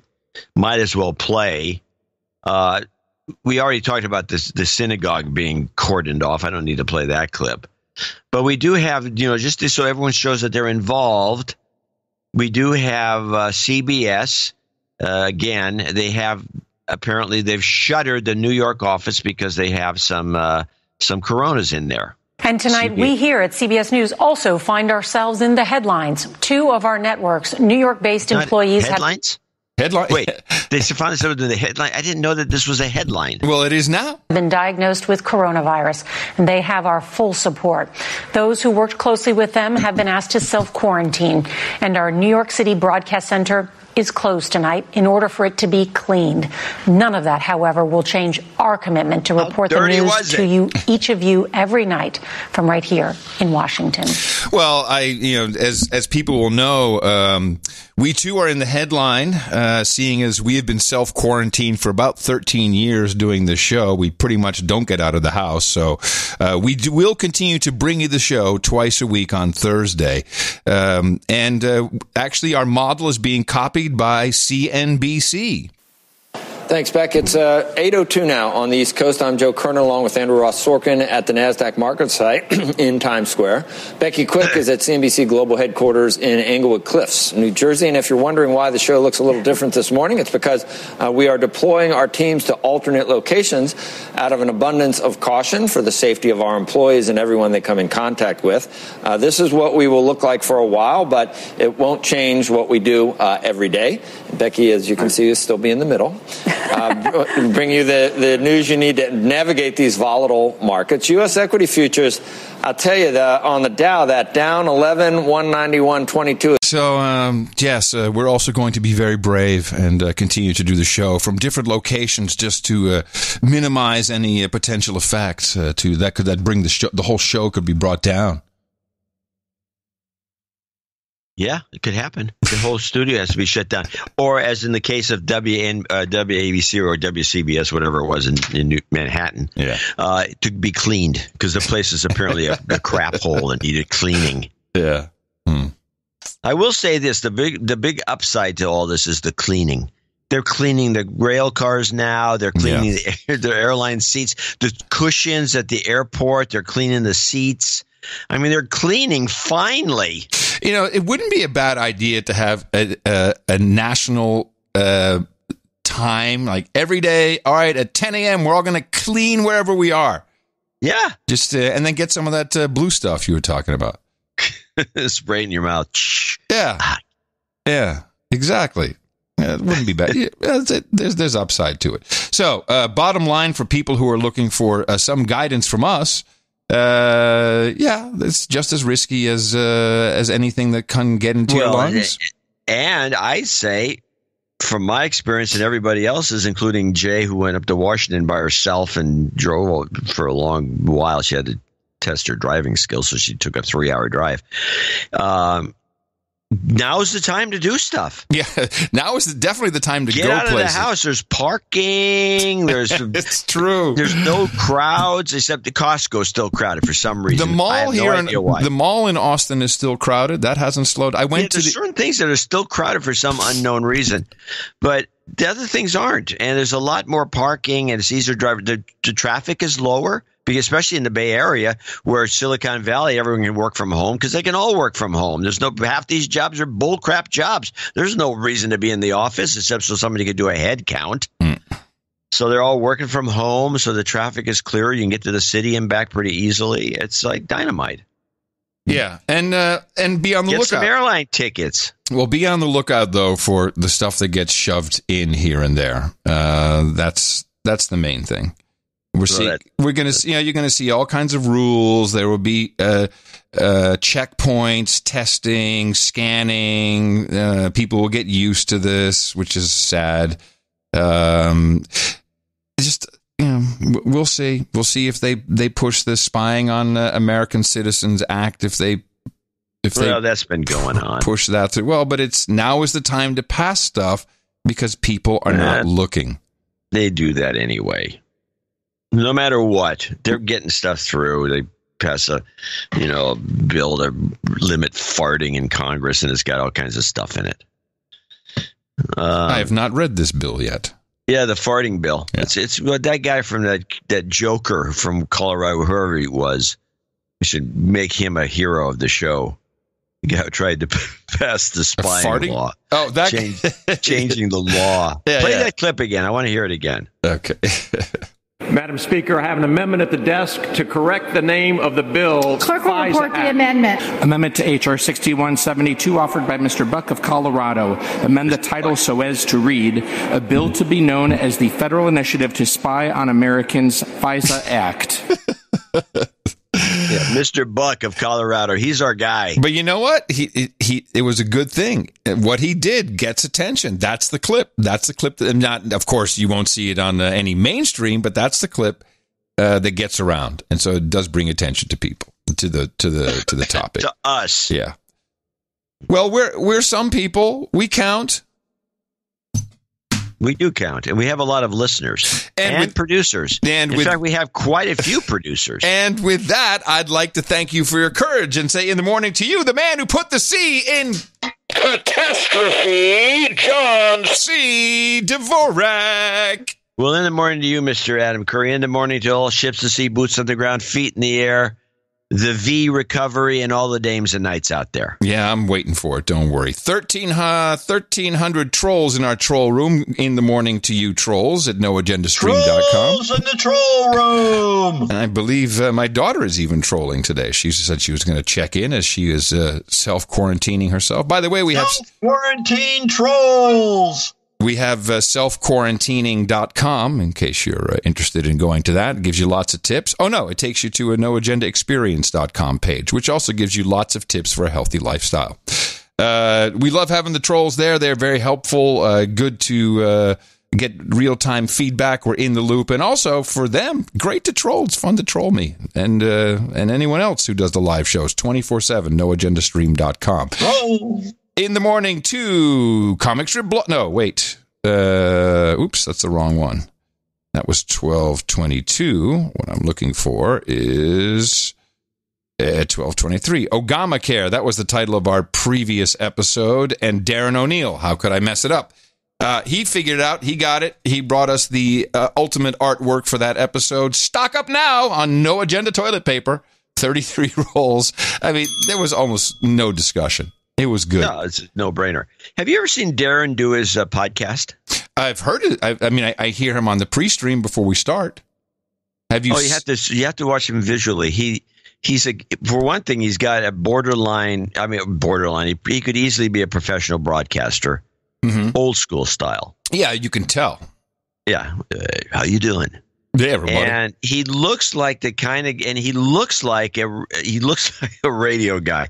I mean, you just have to watch him do his thing. He's really good. And he's a mic nut. Yeah, oh yeah, he knows everything about mics. He's a good mic nut, and he's got some other. He uses it. He's a gearhead for sure. Yeah, and he's interesting. I enjoy listening to him go on and on about. Here's my Darren O'Neill impersonation, right? Impression. Hey everybody, it's the No Agenda pre-stream. I'm putting the bass in your face, slamming your sneakers through your speakers. Oh, I can't even do it. He's got it down though. He's almost like Broadway Bill. Wasn't it Broadway Bill who did all the rap and rhyming? Yeah, I maybe. think so. Pumping the wattage into your cottage. So he, since he does art so well, he's a multi-talented character. Renaissance man, really. Yeah. Yeah. No, and he is a part of the No Agenda community, our family, part of the Value for Value network. And what he has, what are his podcasts? Hog Story. Is it Grumpy Old Ben's? All of it, go to noagendastream.com. That's where you can find them all. You can talk to them, talk back to them. Everything's in rotation. And for the art, noagendaartgenerator.com. Thank you, Darren, for your multifaceted contributions once again. It's appreciated. Now, to our financial supporters, we'd like to thank the higher donors of the show because they'll get a special credit as they duly deserve. It's just like Hollywood. You become an executive producer or an associate executive producer, and we like to give you these credits right up front or in a special spot up front in the show. And here we go. What are you laughing at? Here we go. I don't know. And here we go. That means it's like Q John. Q John. And here we go. Starting with JT, was it Barrington, the Knight of the Black Telecaster. 644, another guitar player on the show. 644.67. Greetings, gents. I'm making this donation, $644.67 to the greatest podcast in the universe so that my smoking hot wife will obtain her damehood for her birthday today. Today's her birthday. Yay. She wishes to be known as Dame Sparkle. We have been listening to the No Agenda since late November of 2009 and started donating small amounts monthly in January of 2010. We have listened to every episode since. I received my knighthood and received it in April of 2018, and I decided to make this large payment to accelerate her to damehood. I was able to attend one meetup over in Berkeley last August. It was a pleasure to meet John and Mimi and the interesting folks that came. I have wanted to attend some meetups here in Oregon. That's right. I remember you. But my schedule was not cooperated. Oh, it has not cooperated. I love being part of the No Agenda fraternity. Could you please play There's Nothing Like a Dame? Keep up the good work. J.T. Barrington, Knight of the Black Telecaster. There is nothing like a dame.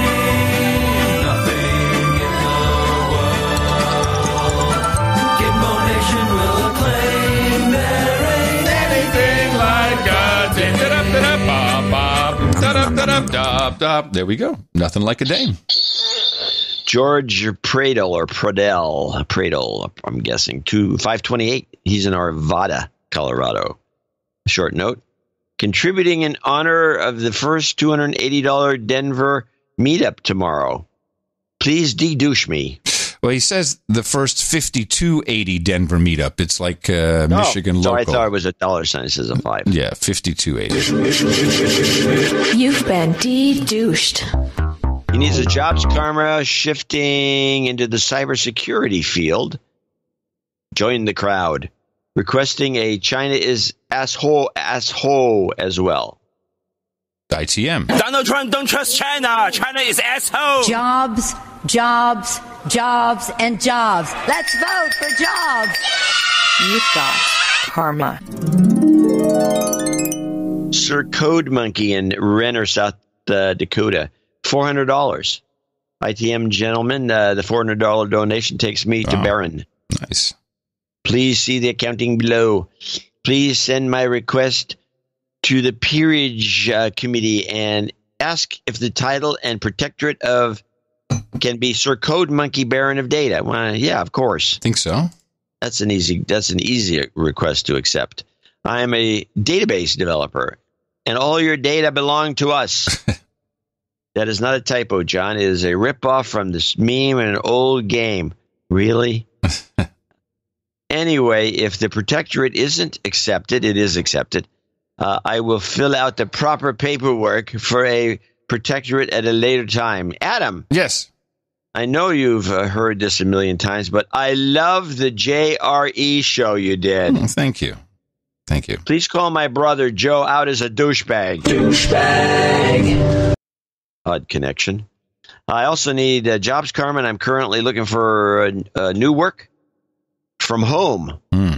Data as a database developer. If anyone in the No Agenda Network has any openings, look me, Jason Zeisler, up on LinkedIn, Zeisler. Okay, and does he want anything here? Yeah, he wants jobs. Jobs karma. Did he ask for that? Yeah, right there at the end. He says, I also need a jobs karma. Yes, got it. Jobs, jobs, jobs, and jobs. Let's vote for jobs. You've got karma. Benjamin Whitbrot. Which is white bread in German. Benjamin Whitebread, 34567 in Charlotte, North Carolina. Well, that's a good name for there. Yeah. In the morning, Adam and John, with the next Charlotte meetup coming on Friday, I wouldn't dare show up as a douchebag again. In fact, a double D-douching is in order as my brother Matt recently started a recurring donation. You've been de-douched. So, all right, we'll do a double for you. You've been de-douched. All right, well, I'm going to have to stop the show here and mention something. Okay. I think the brother himself should request the de-douching. Now he can't. No, now it's over. Now his time is gone. And if he does ask for it, we will reject it. I agree that he should do it himself. That's true. Sir Psychopath hit me in the mouth roughly 2 years ago, and my amygdala has never been smaller. Your podcast is a welcome escape from the constant virtue signaling and parroting of what people think they're supposed to believe that we're all bombarded with by the M5M. At the first Charlotte, North Carolina meetup, I had the chance to really talk to people who fundamentally disagree with me on many issues in a completely productive and engaging way, which is the power of what you guys have built. Honestly, I'm way behind on donations, and this is merely the tip of the compensation you guys for the compensation for you guys for the value I've received over the last few years. And I urge anyone listening to go cross off everything on your list of excuses why you haven't donated and just do it already. Damn it. Some Pelosi's job karma would be especially appreciated for my brother and I as we begin to search for jobs after his postdoc, and I work on an industry change. Jingle requests. You might die, Obama, you might die.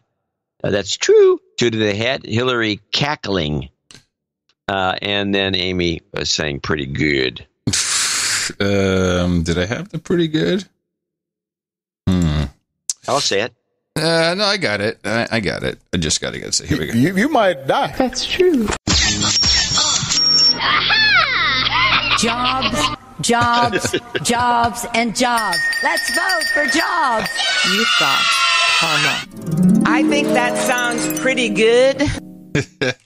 Hillary never sounded better. It's so lifelike. Mike Keeler, Lost Wages, Nevada, 333.34.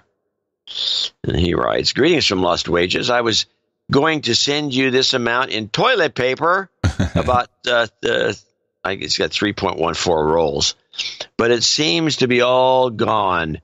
So you get money instead. With this donation, they should change that thing where it sends your blankets and your water and your toilet paper. Yeah. With this donation, I have achieved baronet. He's not on the list. Oh, hold on a second. Mike Keeler. I appreciate the work you do in keeping our amygdalas right-sized. I love a "Don't Eat Me" Joe Biden and a dealer's choice of Reverend Al. I'd like some karma for my 2 human resources in college. Okay, and he will become a baronet. And here you go. Don't eat me, Bo Jordan. You're scary. So scary. R-E-S-P-I-C-T. You've got karma. Diane, anonymous, in Houston, Texas, 333.30. She sent a short note. Sent a check. In the spirit of Lent and making reparations, one of my priorities has to be to catch up on my value for value, which, alas, has fallen seriously in arrears. Being a hopeless, no-agenda junkie, there is no excuse for falling so far behind and sponging off your other listeners. I will do better after this. Keep up the good work, and blessings from Diane. Oh, Diane, thank you. Diane. Sherelle Patterson in Auburn, California. Very nice area, by the way. This is the foothills of the Sierra Nevadas, $312.20. This donation of $312.20 is on behalf of my husband, Ben Van Kirkwick, whose birthday is on March 12th, 2020. He was a dude named Ben for many years, then decided to pursue his passion project, unchartedx.com, full time. It's unchartedx.com. Okay. He produces long format documentaries on topics such as the Younger Dryas impact. What? Dryas? What? Younger Dryas impact. I have no idea. I have no idea what that maybe is. Maybe that's a meteor or something. Evidence for precision engineering. In ancient Egypt and South America, and improbable timelines of the ancient Egyptians. I love our producers, man. We got some. They can hire them over at the History group. Channel anytime. Uncharted X focuses on questioning mainstream archaeology and bringing in the facts. Ben is the epitome of a one-man show. He records his own on-location footage. Rice gets him out of the house, I suppose. Yeah. I'm in Egypt. Writes all the scripts, does all the video editing, narration, and marketing himself, and leverages the value-for-value model to keep it all afloat. So happy birthday, Ben. Can I please get the following jingles? I guess we'll credit him with the donation. Yes, we shall. Like. We shall. Yeah, his head is gone. Look at all that juice. And Biden, nah, or Obama, no. Plus, of course, karma for the ongoing success for Uncharted X. Cheers. All right. So this will be for... So we put in Ben, I guess, just to make sure. Ben van Kerkwijk. Okay. And it's not his head is gone, but... And her head is gone. Oh, my gosh. Can you see that juice? I've been watching you. No. Come on, where was I? No. Hey, listen, I love you back. You've got karma. You ask, we play. Sir JB, Knight of the DMV, 23456, and his note says, "Do not use my real name." That's right. All caps. Thank you, Sir JB. We got it. Thank you for your courage. Onward to Michael Robinson in Salem, Oregon, 225.75, and he wrote a letter with Starfleet Command logo scribbled on in crayon as if it was a real thing. It's a forgery. But okay. This note, you get it read anyway. This note comes to you in 14-point font to help John and his implanted lenses. Thank you for your amygdala shrinking twice weekly Thursday laughs and insights that help keep me sane. Your recent analysis of the Wuhan flu has been particularly insightful. At work today, we drained 33 milliliters of fluid from a patient's groin, and I knew it was time to donate. Yeah. Is he donating the fluid? Yeah, well, luckily, no. My 225.75 is 4 donations in one. One lucky 3333 donation, a small boobs 9009, and an ever popular 69. The 4 donations, I mean I achieved knighting on my 33rd donation. See attached accounting. I'd like to be crowned Sir Furry Free. I don't think I've sent this in. No, I don't think so either. That was my mistake. I've been sending them in recently, and I forgot to do this one. I guess I didn't read the note. I'd like, okay, right? Here we go. Yeah, he'd like to be known as Sir Furry Freedom Fighter of the Oregon Green Zone. Okay. And if it's not sold out, I'd like to have corned beef and cabbage added to the round table. Oh, a sparse request, but okay. Yes, sure. That was a good one. We always have that. Corned beef and cabbage. You got it. My smoking hot wife, Michelle, graduates from dental hygiene school in a week. Hold on, John. Hold on. Do you have the direct number for the table service? I do. I'll give it to you. I'll give it to you. I'll put it on the Skype. Okay. My smoking hot wife, Michelle, graduates from dental hygiene school in a week and will be taking board exams and asking for jobs. It says a jobs. A jobs. Can I get her some dimension-straddling Trump Pelosi jobs, Karma? Also, my sisters, Andrea and Jareen, are in Ireland for 2 weeks. Can I get them some Corona Karma so they can get back safely? Yeah. By the way, Ireland is still on the flight. You can still fly out of Ireland. So if they're in Ireland, yeah, no problem. Okay. Can I get them some Corona Karma so they get back safely? Yeah, for jingles, I'd like, okay, I'm sorry I didn't give you this earlier. Give you the whole load, Biden. Give you the whole load. Look at that juice, which you've already had queued up. Mm-hmm. And by the way, look at that juice after a head gets shot is really a good one. And it tastes like poop. Well, it tastes like poop is bugs. It's I Love Bugs jingle. I can cue it up, I guess. Yeah, that's what it is. I think. Oops. Wait. I'd like to call out my buddy Dane as a douchebag. I hit him in the mouth years ago. His smoking hot wife has donated, but I don't think he ever has. Thanks again, Michael. Okay, first we will do the requested Corona Karma. You've got Corona. There we go. I'm going to give you the whole load today. Oh my gosh! Can you see that juice? Tastes like poop. Jobs, Jobs, jobs, jobs, jobs, jobs. and jobs. Let's vote for jobs. You've got Karma. Hey. On the fly, yeah? On the fly. Yeah, that's why this is why I don't like you moaning and groaning so much, because I think you can do these all on the fly. I'm not moaning and groaning. No, sometimes you do. Anonymous, $200.69. Anonymous, I need relationship karma. If this works, I will be donating more. You can't threaten karma. It just doesn't work that way. No, you ruin it. 69, dude. You've got Karma. That's our relationship. If this works, I'll be donating more, not. If not, I'll be sad. Okay. I love the show. You won't My be husband. Well, okay. Do we have? Is that the end of that one? Yes. Yeah. Dame Nancy's next of New Jersey. She's in Mays Landing, and she came with a nice $200. My husband and I are about to leave on a trip, so of course we need some travel karma.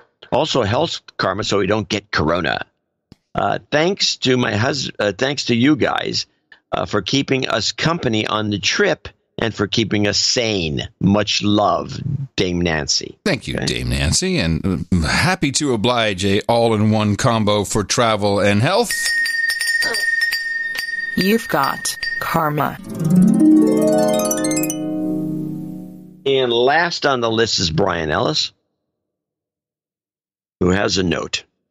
He sent a card, a very nice card. Hail Romulus and Remus. Hey. First time, hail. First time donating, but please no de-douching. Been listening since the Pipelines episode, and for a first episode, the show's structure was a little confusing. However, it was like Plato's allegory of the cave. You two are important men of our time, worthy of the same category as Plato's as Plato, Hobbes, Locke, and Rousseau. All men I was taught about in high school. Oh, really? Well, they don't teach that anymore. No. You must be of the older generation. Thank you for all the infotainment and humor you provide on a bi-weekly basis. Thank you for being a positive role model for me as well. Huh. Here we go. Jingles. I could have read these earlier, but no. But I'm not going to grouse. Adam's Italian niece saying, "Shut up, slave." Two to the head. And Dr. Kiki, "Shut up already." He continues, right. I'll keep reading while you cue those up. Some relationship karma as well. He also said some relationship karma. Being my smoking hot girlfriend is in Russia, and I'm in Nebraska. So thank you for your courage, love, and light. Thank you for the card. Yes. And I have everything here. And what's just a regular karma? Relationship. Oh, well, we'll do that one as well. Then we can do this all. Shut up, slave. Stai zitto, schiavo. Shut up already. It's science. 69, dude. You've got karma. Shut up already. It's science. It concludes our group of executive producers and associate executive producers for show 1224. 1224, can you believe it? 1,224 episodes, of which you are now an executive producer or alternatively an associate executive producer. I would say you should be very proud of these credits. They are real. They're recognized anywhere that credits are accepted, so you can put them in your curriculum. You can put them on your LinkedIn. It does help get jobs. We know that for a fact. IMDb. It's what's the IMDb? If you have an IMDb, put it right there. In fact, can't you start an IMDb if you have a producer credit? Yes, in fact, the guy we spoke about earlier, Inglesby, has put one up for himself for his 60 Minutes performance. Oh. Now, think about that for a second. Really? You're interviewed and you're on IMDb. We should give him an executive producership just for the hell of it. Yeah, we should. But no. We will be doing this again on Sunday. If we make it, you never know. But I think we'll be here to bring you more of your infotainment to keep those amygdalas at a nice and amygdalae, I should say, at a nice and healthy size. And to help us, please go to Dvorak.org/NA. And you are well up to speed to debunk all the craziness about coronavirus. Our formula is this. We go out, we hit people in the mouth.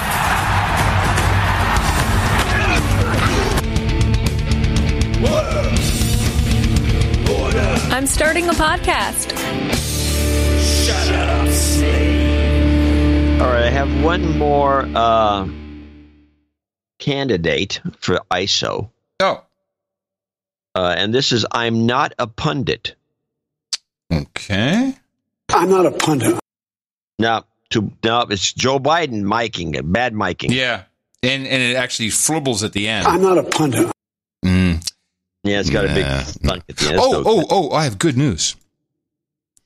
Because of the Joe Rogan appearance, the Joe Rogan experience appearance is even better. I got a call from super agent Matthew Lesher in Los Angeles. Yeah? This is my agent. He's been my agent for 25 years, has gotten me... And he finally called you back. He called me out of the blue. I did not reach out to him at all. He has gotten me 0 gigs in 25 years, but he is officially my agent. You can look him up in the agent directory. And we had a little chat, and he said, how you doing? I said, you got to check out Animated No Agenda. And he was playing it on the phone before we even hung up. And he said, okay, I'll call you back in a few days. And as he was parting, he said, it's great. They're short. And I don't know what that means, but usually if the super agent is positive, good things come of it. It's probably something in the ether, in the milieu, in that crowd that says these short videos shorter is are better. Good. Yeah, there's something going on. Something. Well, I think we're on our way. We're on our way to the exit strategy, everybody. Speaking of which, this kind of dovetails two topics. You know, we've talked about how people, when they're anonymous online, become such incredible douchebags and will say stuff to you that they would never say to your face. And this goes back to my first online experiences with Usenet. And Eric writes in and says, hey, so I saw you on Joe Rogan and have a funny story. As one of the first celebrity types online, I sent you an email 25 years ago making fun of your hair. And you wrote back saying, fuck off, asshole. Well, 25 years later, I'm sorry. What a douchey asshole I was. All of this amazing technology, and I immediately troll Adam Curry. Anyway, your appearance on Joe Rogan has inspired me to take my online security more seriously. Bye-bye, Google. Sorry, man. Thanks for being a dick. That's like a Casey Kasem long-distance dedication almost. Isn't that beautiful? That was fabulous. I thought that was just beautiful. I think you should have gone on the Rogan show, shaved head. I'll do that next time. Great idea. Okay. Yeah, great idea. Because we didn't get enough attention, right? 1.7 million views on the video. And by the way, not enough. There are skull caps you can wear. You can fake it. And this gag has worked since the 30s? Oh, yeah. Always works. I'd like to direct your attention to the European Union for a moment. Two things. First, just going back to the Kung Flu. The reason, let me give you the events as I see them. There has been an ongoing argument between it would probably be Department of Homeland Security and the airlines to get information on where people are coming from when they fly from Europe to the United States. This is the genesis of this flight ban. And the airlines, and this has been going on for a couple of weeks, they're like, we can't do this. We cannot track where someone comes from, if they're doing a multi-leg flight. And of course, we know why they can't track it. They can't track their customers because they can't really hook into the mainframe. It's two separate systems. And we've been through this many times. The airline booking systems are pretty much all COBOL, big mainframe systems. That's why your name is still all uppercase. They can't even do mixed case. So they couldn't figure it out. And that's why I think Trump said, screw it, we'll just block everybody for a month. That's just one of the many problems going on in Europe. The complete control for the European Union post-Brexit is in full effect. Countries are now being asked to consider, to put clauses into their constitutions. The Netherlands, some politicians have already said this is easy. We should do this. We should amend our what they call their version of the Constitution to reflect this. And that is, once you're in the EU, you can no longer ever leave. And, of course, they'd like new states who come into the union to already have that in their constitution. Here is our friend Guy Verhofstadt. He's the guy when it comes to the crazy stuff in the EU, explaining exactly what he wants. So, in my opinion, yes. Yes. Wait a minute, yes. In your opinion, what is it? So, in my opinion, yes. Brexit is also a failure of the union. It's also our failure. We have to recognize that in this debate. And yes, there is a lesson to learn from it. And this lesson, dear colleagues, is not to undo the union, as some are arguing here. No, this lesson is, and that we have to learn from Brexit, is to deeply reform the union, to make it a real union in the coming years. That means a union without opt-ins, opt-outs, rebates, exceptions, and above all, without unanimity rules and veto rights. Only then we can act, and only then we will defend our interests, and only then we defend our values. It is this lack of effectiveness that is the problem that we have seen in Brexit. There you go. Where's the Sieg Heil? Fear is freedom. There it is. Subjugation is liberation. Contradiction is truth. Those are the facts of this world. And you will all surrender to them. You pigs in human clothing. Isn't that nuts? Sieg Heil. I'm telling you. No rebates. No getting out. Now, this is a foregone conclusion that we're going to do this. That's the only thing. It's the only solution, because every time somebody gets irked while they're in the union, this is what happened in the United States. It was the United States, a bunch of states, and then they all of a sudden, group of them decided, we don't like where things are going. Yeah, started a civil war. You have to. What he said is what you have to do. It sounds like it sounds like the new German Empire is what it amounts to. Yeah. But still, it's either that or you're not going to hold us together. Otherwise, you're going to have people like Hungary going their own way, and they're in the EU, but they still do their own thing, which you can't do that. You got to obey the rules from Brussels. Polls in the Netherlands show 71% would like an exit. Yeah, I'm sure they would. Now, you got this turncoat, this guy, your buddy. What's his name? I don't know who you're talking about. This guy's always been a thorn in the side of everybody. He used to bitch at the Farage. Yeah, this is not my buddy. I'm not sure. It's not? I thought you knew him. No, I know Frans Timmermans, but this was Guy Verhofstadt. Verhofstadt. No, Timmermans is the guy who wants $250 billion for the Green New Deal. The Green Deal, they call it. The Green Deal. Oh, yeah. Now, all of this is coming together beautifully.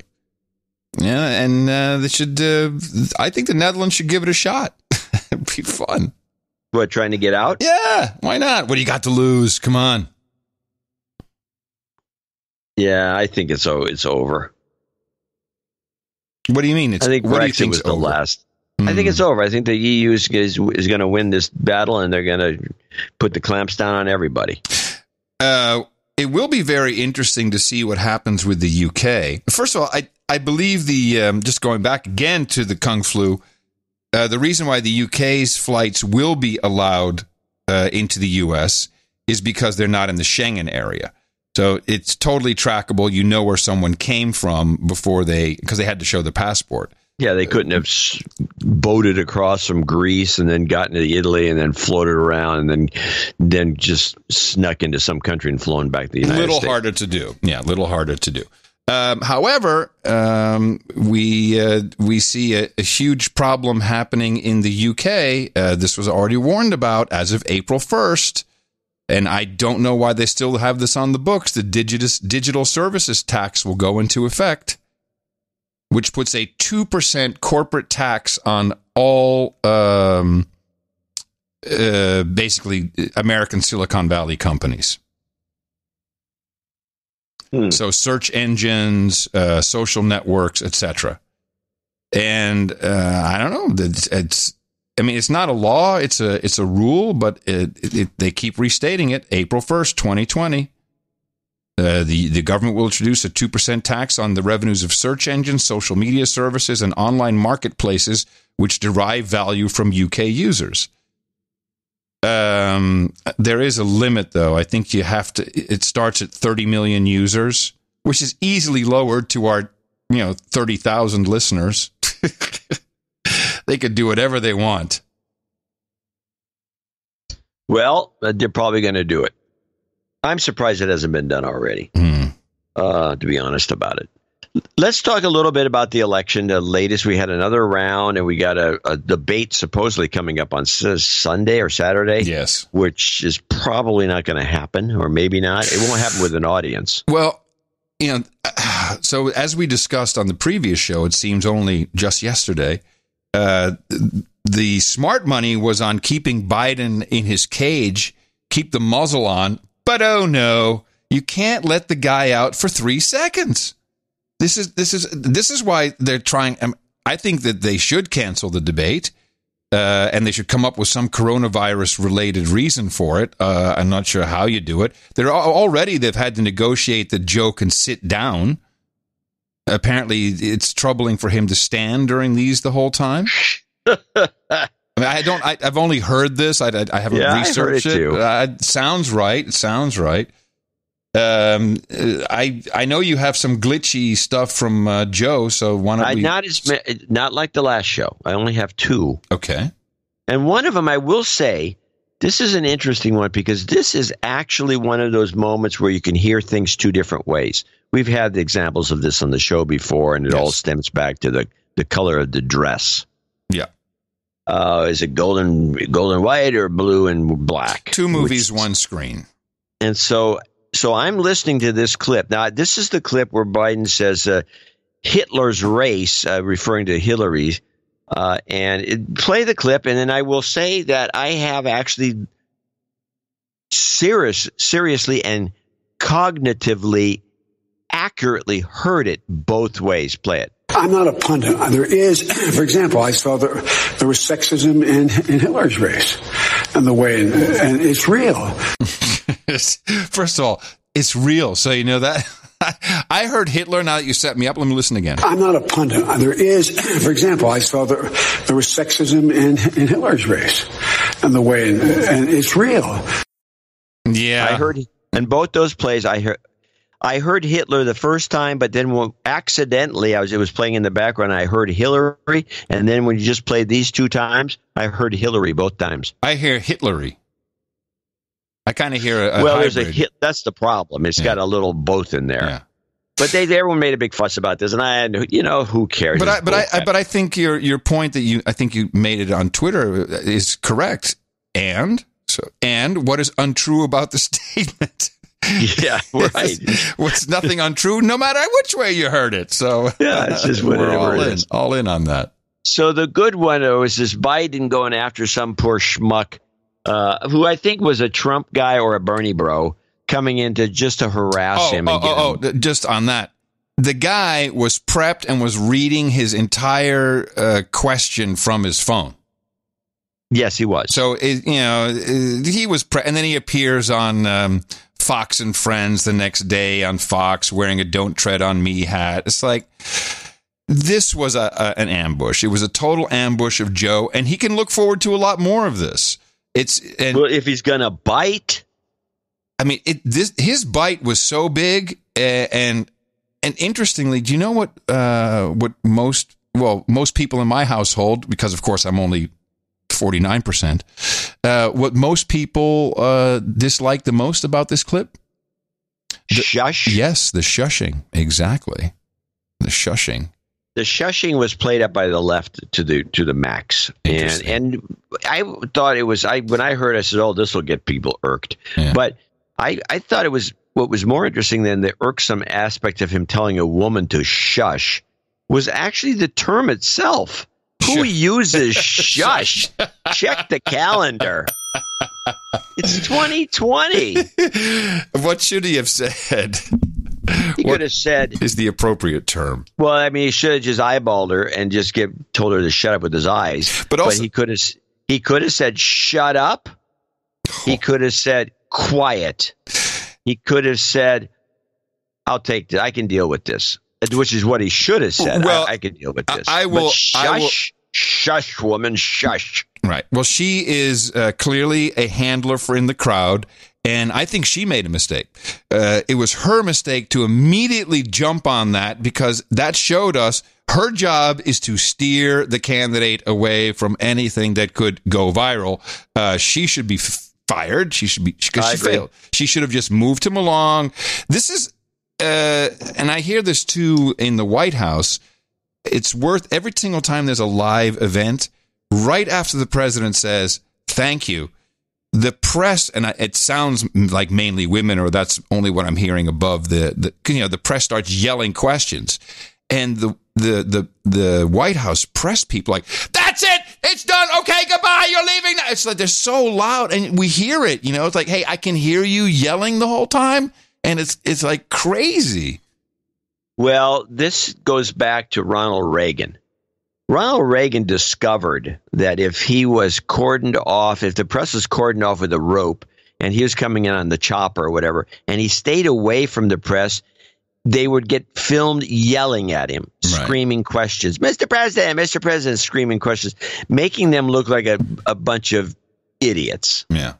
And remember that during the Hillary run for president in 2016, where the Hillary bus was going, and then they would run after it. The little van. Yeah.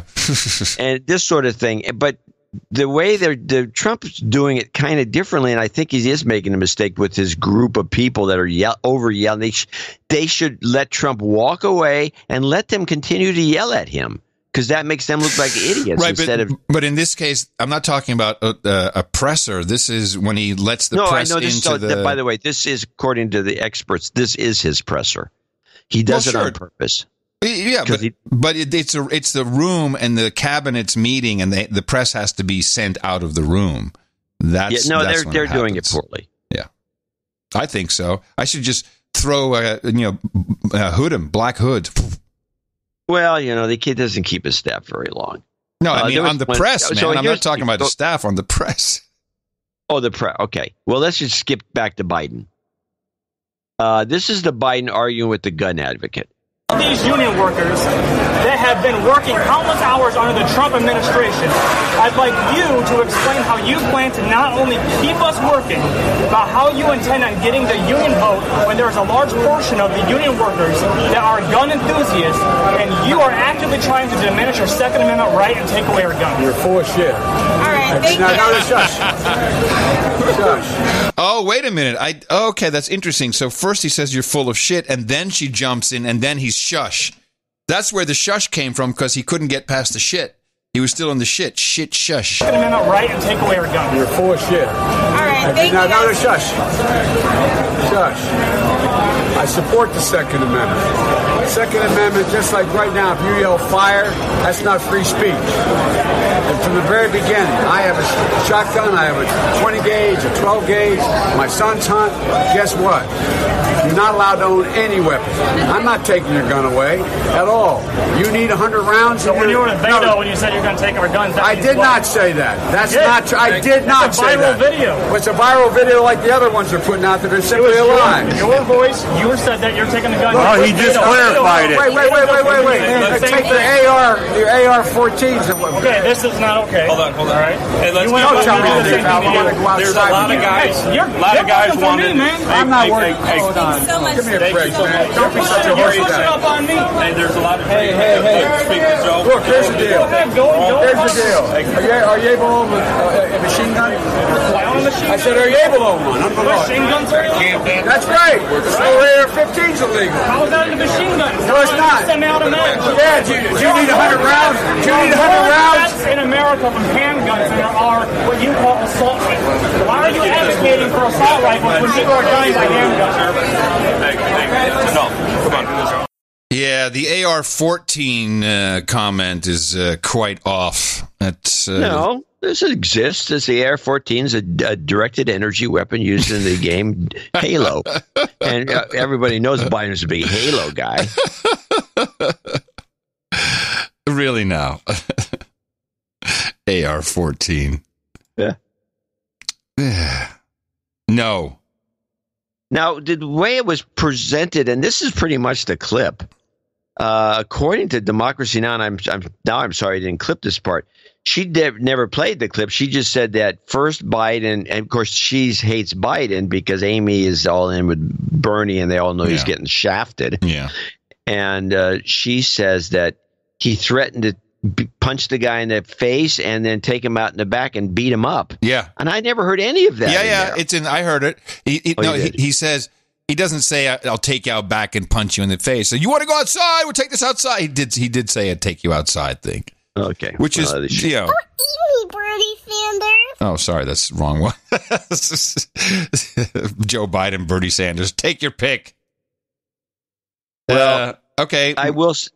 Anyway, the thing was Biden is kicking ass and is not going to be unstoppable. But I think that what we have here, and all you have to do is play this clip, and this is the tip of the iceberg. This is what's really going on. This is the voting irregularities. Only Democracy Now! Went with this. There were reports of irregularities at many polling sites during Tuesday's primaries in Missouri. Some would-be voters in St. Louis County left long lines at dozens of precincts without casting a ballot after the county's electronic poll books failed. In Kansas City, Mayor Quinton Lucas was turned away from the polls Tuesday morning and told he wasn't in the system against him, even though he's voted in the same precinct since 2009. Mayor Lucas had just posted a video to social media stressing the importance of voting. In Michigan, disabled voters reported problems voting in Detroit and Dearborn, and college students in Ann Arbor and East Lansing reported long lines with wait times of up to 2 hours. In a statement, Senator Bernie Sanders called the voting problems an outrage, writing, quote, "At a time when Democrats correctly attack Republicans for voter suppression, it's disappointing to see people standing in long lines for hours today waiting to vote in Michigan and around the country." Yeah, it's the poll pads again. They had to go all high tech and all smart. And when will we learn? Well, for a reason, this whole thing, the Democrats are the ones. It's that I say what you are, I am. Problem with the Democrats blaming the Republicans for trying to rig the elections or trying to suppress voters because they asked for an ID. Oh my God, that's suppressing voters. But meanwhile, they're pulling stunts like this to make sure that Bernie doesn't get elected. It's a scam. And again, the Democrats are really good at it. They bring illegals in, they bust them in, they have them vote. And my understanding is in many of these states, the actual presidential candidate votes were collected by the DNC separately for tallying. The back end surprise me. The back end that does all the local stuff was not even, and it was known. It was like known that this was not going to be ready. That won't be ready for a couple months. Another reason, like, how can none of this be ready? I mean, it's been years. Why am I even asking? Michael Moore, of course, has to weigh in.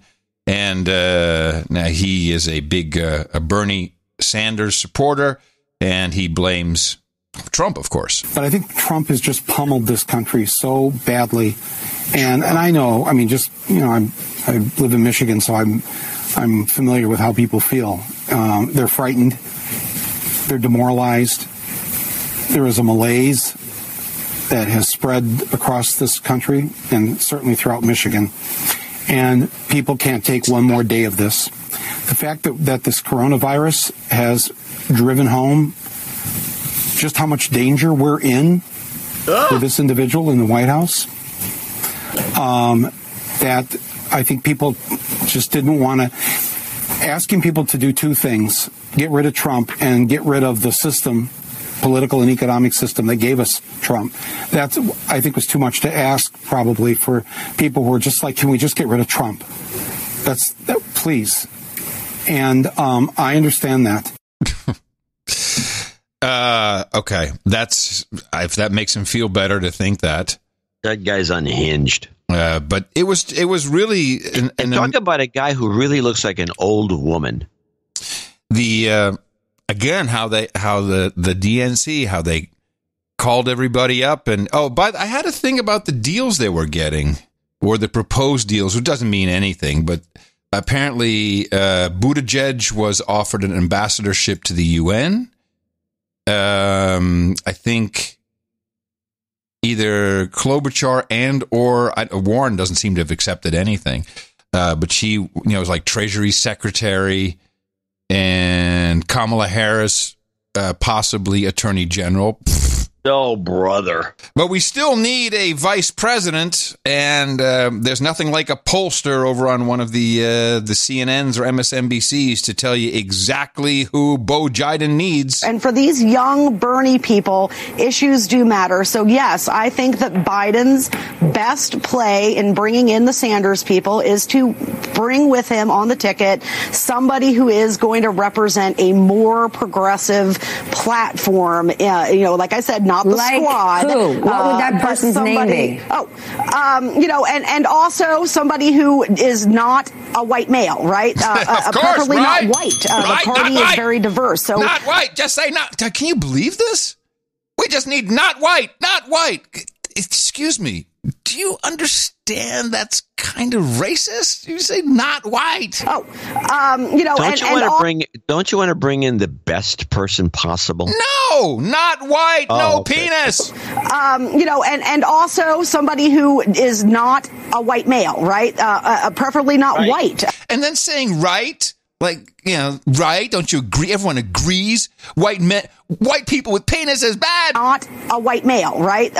Preferably not white. The party is very diverse. So I would think Kamala Harris or Stacey Abrams would be my top 2 picks because they're hitting 3 metrics all at once. Gender diversity, racial diversity, and ideological diversity. Now, if we look at your check boxes, your candidate Grisham qualifies too. She does not. She's much better than the other ones because, well, except for Kamala. But Grisham is a Native American, which is even better. Yeah, that's one up. She's from the Western state, which is what you need, and she's a woman, so she's the one. No she penis. got the big 3. No penis. Very good. And no penis. The big 3. Tulsi Gabbard, by the way, is still running, and now described everywhere on mainstream media as a woman of color. They keep saying that.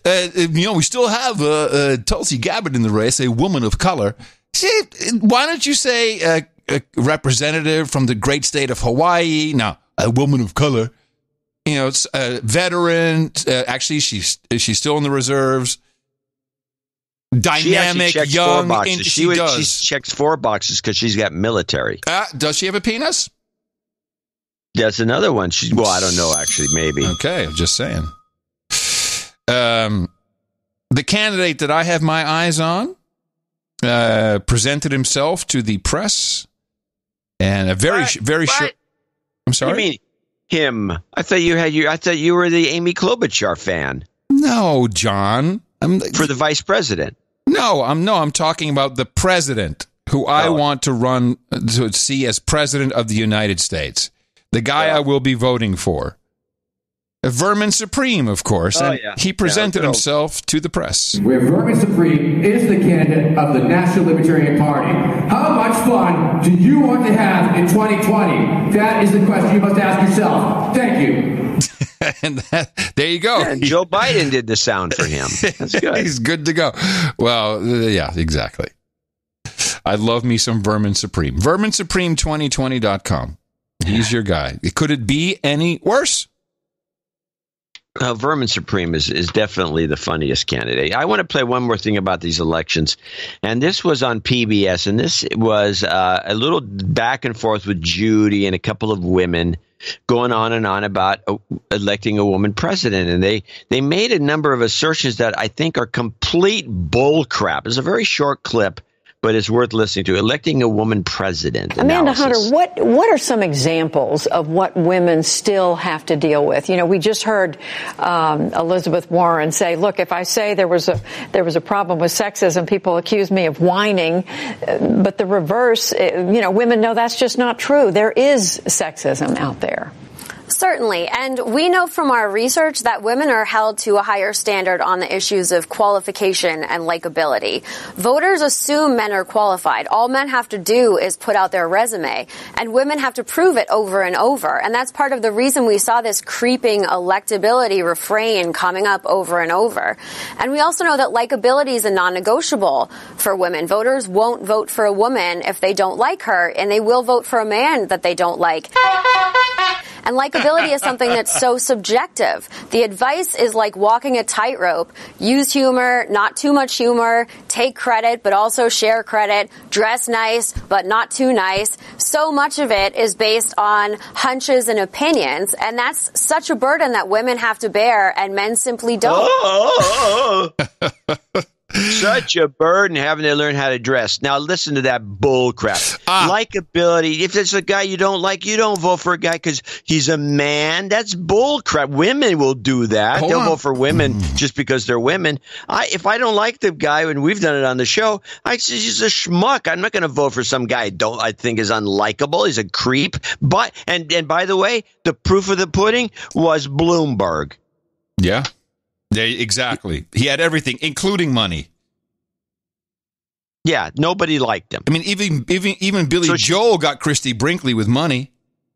There you go. But Bloomberg couldn't buy a vote. This is out of the Hillary playbook, out of her Hulu special. I've watched the second episode. They're an hour each, these episodes.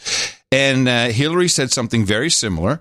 She said, it takes me an hour for makeup. Men just throw on that bop bop. And I'm like, that's not true. That is so untrue. Men have grooming habits. We have things we need to do. We need to put a knife on our face typically in the morning. If the interview's in the afternoon, we got to do it again, which means if you have TV makeup on, removing it. There's definitely some time that goes into it. I found that quite offensive. But the timing of this, there she is, circling overhead. The timing of this documentary is so obvious. I mean, I don't know when she's going to make a move, but this thing is set up for it. And as a review of this second episode, indeed, it's around 1990 when she turns. And she goes from, I mean, obvious hero for young girls and women and on a path, and she turns into a dude. I think she said, all right, that's it. I'm going to run Bill. And especially after he lost his re-election. And you see her walking in front of him. He never lost the re-election. He lost the re-election of governor of Arkansas. Yes, sir, he did. Well, yeah, in Arkansas, sure. Okay. And then he won the next time after Hillary took over. Because Bill is charismatic and he's an oaf. He likes to get high, he likes to drink, likes to hang out. That's why Hillary got involved in all these douchebags, the savings and loan shit, the Whitewater. Of course, Bill was in the background with the Bushes doing Mena, Arkansas, running all the coke. So she was corrupted and couldn't get out of it and just decided, I'm going to be a dude and I'm going to run it and one day I'll be president. But she becomes very mean-spirited, very angry, and says things like, well, it meant so easy. So I can't wait for episode 3 to melt my brain even further. Well, I'm glad somebody's picking up the slack. Do you think she's going to take a stab somewhere along the line? Well, I mean, that's always been my theory, but the timing is getting really sketchy. Well, they have a defective product as candidate. I mean, they're trying to protect the public from knowing this. Yeah, but that's not going to work. It's working fine. It doesn't work for people who listen to our show or people that are online. But the mainstream media doesn't play any of these clips.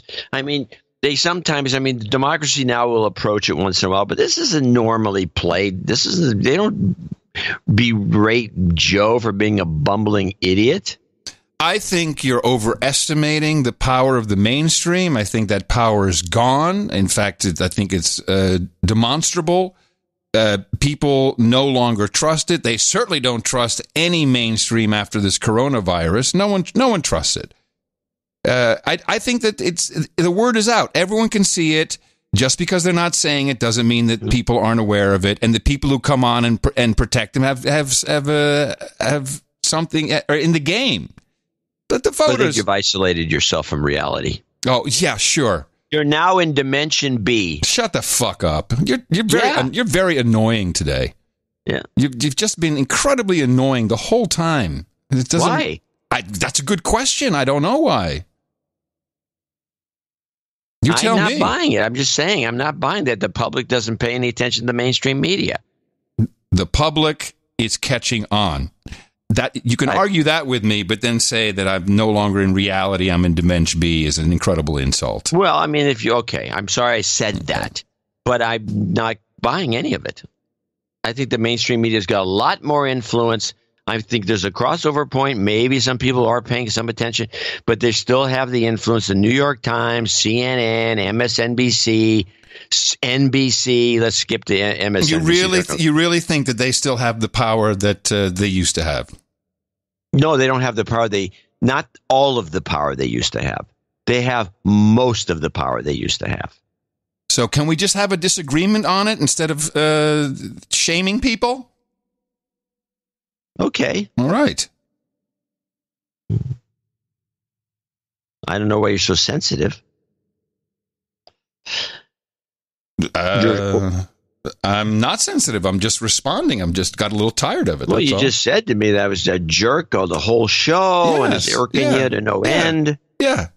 That's what you said. Yeah. Well, you seem oversensitive. You started off by telling me I was out of my mind about coronavirus. I never said you. When did I use the words you were out of your mind? You know what I'm talking about. No, I was backing your theory up that the coronavirus thing is something phony about it. And it's just going to end all of a sudden when it shouldn't. Right. And then, okay, fine. That's how you remember. I was taking your side. I'm going to. Strange way of doing it. I was backing you up 100%. Mm-hmm. Let's listen to the call that once again our Russian hoaxsters are on path, and they let me see, who was the last person? They punked Bernie by calling and saying, "Oh, this is Greta and Greta's dad," and they did the same thing to Prince Harry, who for some reason thinks he still is allowed to speak on behalf of anything, even though he's effectively no longer a royal, kicked out, done. But here he is with some good old Trump hate. No, completely. I think for many, many years we've been at not at a tipping point, but every year we get closer. And once we get over that tipping point, then it all changes. But at the moment, the fossil fuel industry and certain presidents around the world are driving completely the wrong agenda. And I think the most important thing to do is, I don't mind saying this to you guys. I think the mere fact that Donald Trump is pushing the coal industry so big in America, he has blood on his hands, because the effect that has on the climate and on the island nations far, far away, again, out of sight, out of mind. But we've visited those places, and I'm sure you have as well. People's lives have been completely destroyed. People are dying every single month by some form of natural disaster that has been created from this huge change in our climate. So again, we have to almost physically shake these people and get them to realize that not only are they stealing from your future, which you've said over and over again, which I applaud you for, but also that they are directly responsible for actually killing people and wiping out whole communities. And now I'm confident that within the next 5 to 10 years things will change, but we can't wait 5 or 10 years. So I think if Donald Trump can become the president of the United States of America, then anything's possible, right? So good. So good. They do this to more people. Why does this guy even... I don't want to even get into why do these guys make public appearances. It's just... Because someone's willing to pay for it. Someone is willing to pay for these two to show up. They love it. They love it. What was I wish I could find that old clip of Joy Behar when she had her show. You can try. Mm-hmm. When she goes off on Rush Limbaugh, she just goes nuts, and she says, because Rush Limbaugh was Did we have that clip? Is it a real clip? Yeah, it's a real clip. Mm-hmm. And what she says is on the clip, I don't understand how this guy can get off saying any of this stuff about the climate, because he's not a climate expert. He's not a climate scientist. He doesn't know what he's talking about. And I always use that as kind of the model for how come if one guy on one side of the argument says this seems like bogus, doesn't make a lot of logical sense, that's bad. But if a guy like the Prince says just the opposite, if anybody is not an expert, it's Prince Harry. He doesn't know anything about climate science. He's never been a scientist. What he does know, he knows a lot about coal. His family even Harry has been involved in coal mining. And I guess the coal mining is killed. Yeah, he was out there digging. Yeah, exactly. He knows about mine it. Shaft. He knows about it. He certainly knows about it. Okay, we have, let's see, where are we? We've got an OTG segment coming up. I think we should take a little break and thank the rest of our producers here. I'm going to show my support by donating to No Agenda. Imagine all the people who could do that. Oh yeah, that'd be fab. Yeah, on No Agenda in the morning. Yes, we have people to thank, starting with Ron Conway. It should be Conway. I don't know what it says there. Ron Convey. Ron Convey in Lincoln, Nebraska, $160.16. And he actually wrote a note. I'm going to read part of it. With this double boob donation, which is what that amounts to, I finally reached knighthood. And I think he's on the list because I did send that one in. Yes. Even though John called my boob donations immature, I've enjoyed them. And finally, when did I do this? I've enjoyed them and finally reached the point where I can sit at the round table in honor of the Sun's nickname for me and the fact that I have been an ice hockey referee for 2 decades. Now, there's a job. An ice hockey referee. I'd like to be referred to as Sir Roland, ref of the frozen sheet. I'd like Perdomos and root beer. Perdomos? I hadn't ordered this yet. What is it? Perdomos. Which is a fine cigar and a sweet drink. So it's some sort of brand of cigar. Okie doke. Got it. I don't know. I've never heard of them. Thank you for all you do in keeping our amygdala small, and thanks for my son Grant for hitting me in the mouth. Brad Jazuski is still a douchebag. Douchebag. Oh, he's calling it out? Okay. Sorry. And Epstein didn't kill himself. No jingles, no karma. Okay. You wouldn't get him anyway. Rob Van Dyke is next on the list. $100. Eric Mackey, 8008. Sir Luke, the Viscount of London and the Southeast, 7777. He's in London. Matthew Mongan, 69. Thomas Wood, 60 in Grantsville, South Carolina. He needs Florida jobs. Karma will give you that at the end. Baron Bob of the High Point, North Carolina. Sir Mike in Wakefield, 5510. Anthony Rodriguez in Tucson, Arizona, 5510. Rick LaBanca in Hope, Rhode Island, 5242. He says, no exaggerations, the show is at max sanity. And here we go. It has to be read. This is Renee DuPont, who has a complaint. My name is Renee DuPont, and I was declared an Insta-Dame on show 1209. You told me, that would be me, to contact you with my chosen title. The following week, I sent in my title request along with a donation of $55.12.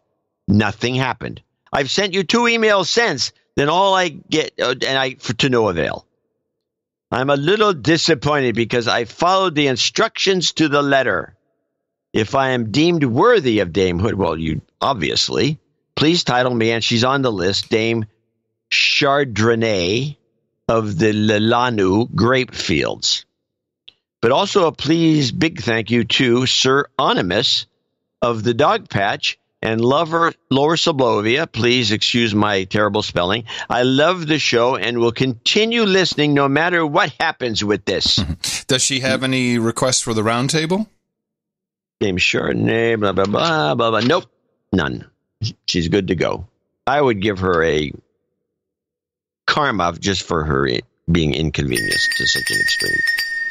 You've got karma. She is on the list, I believe. Yes, she is. Alexander Beatty in Houston. And I apologize, Renee. You got stuck in the vortex. It does happen. And it doesn't happen to women so often, but it does happen. 5001 in Houston, Texas. Robert Drykosen in Oshkosh, Bagosh, Wisconsin. He says he's never claimed his knighthood and wish to bestow it upon my wife, Jennifer, whose birthday's on the 13th. She's on the birthday list.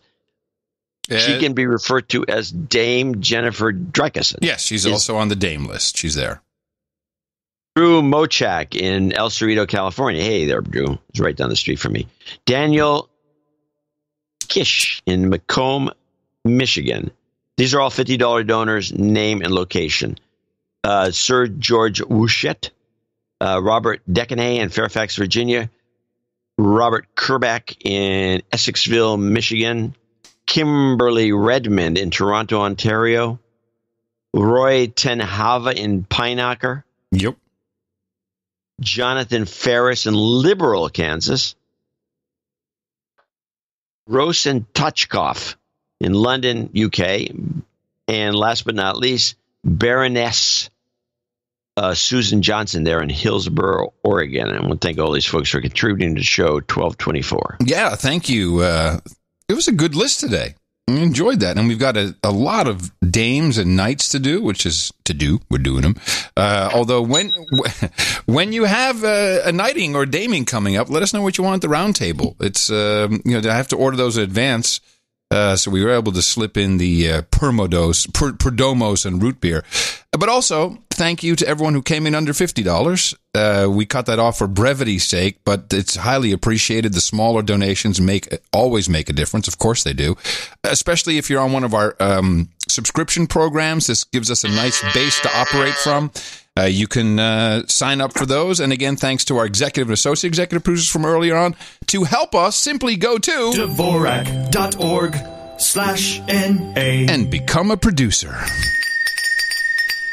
You've got karma. It's your birthday.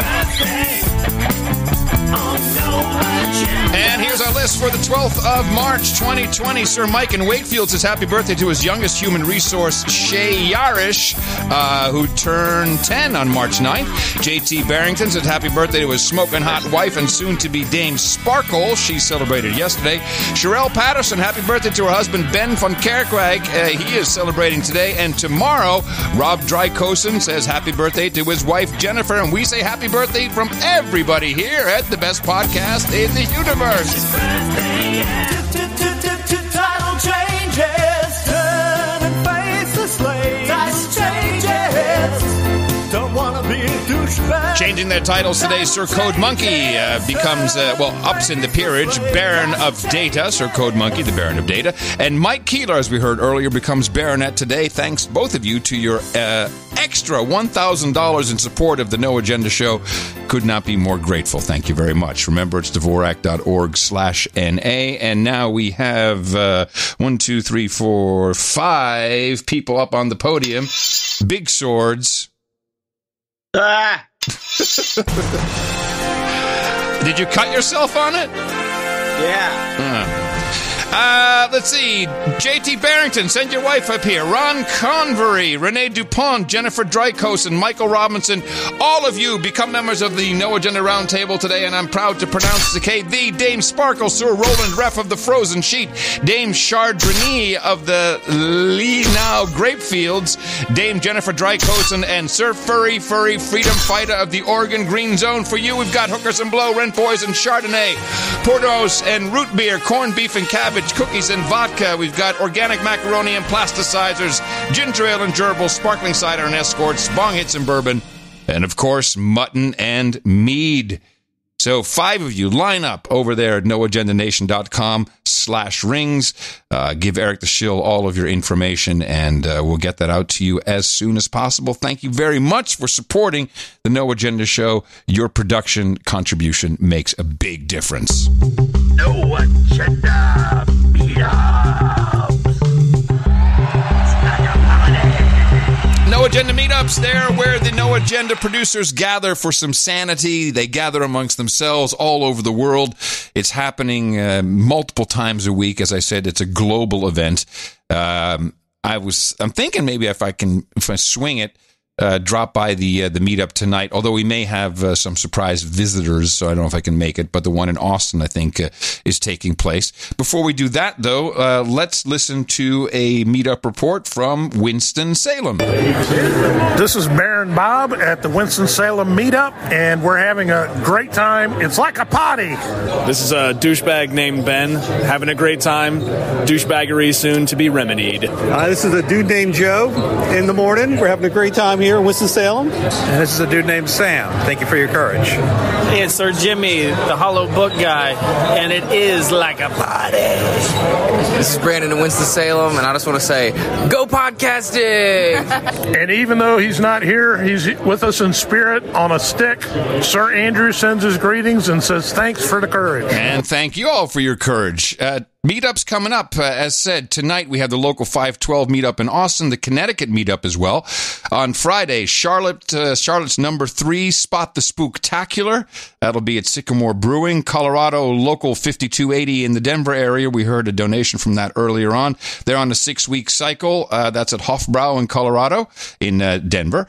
Also on Friday, the 13th, of course, a very popular day for some meetups. The Mississippi Rocket Ranch, 4 o'clock in the afternoon.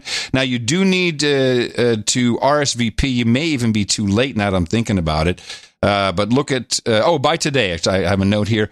If you want to, because this is at the Stennis Space Center in South Mississippi's Hancock County, it's going to be a good one, I'll bet. So make sure you go to noagendameetups.com and register for that. In Amsterdam tomorrow as well, the No Agenda Meets the TOP podcast.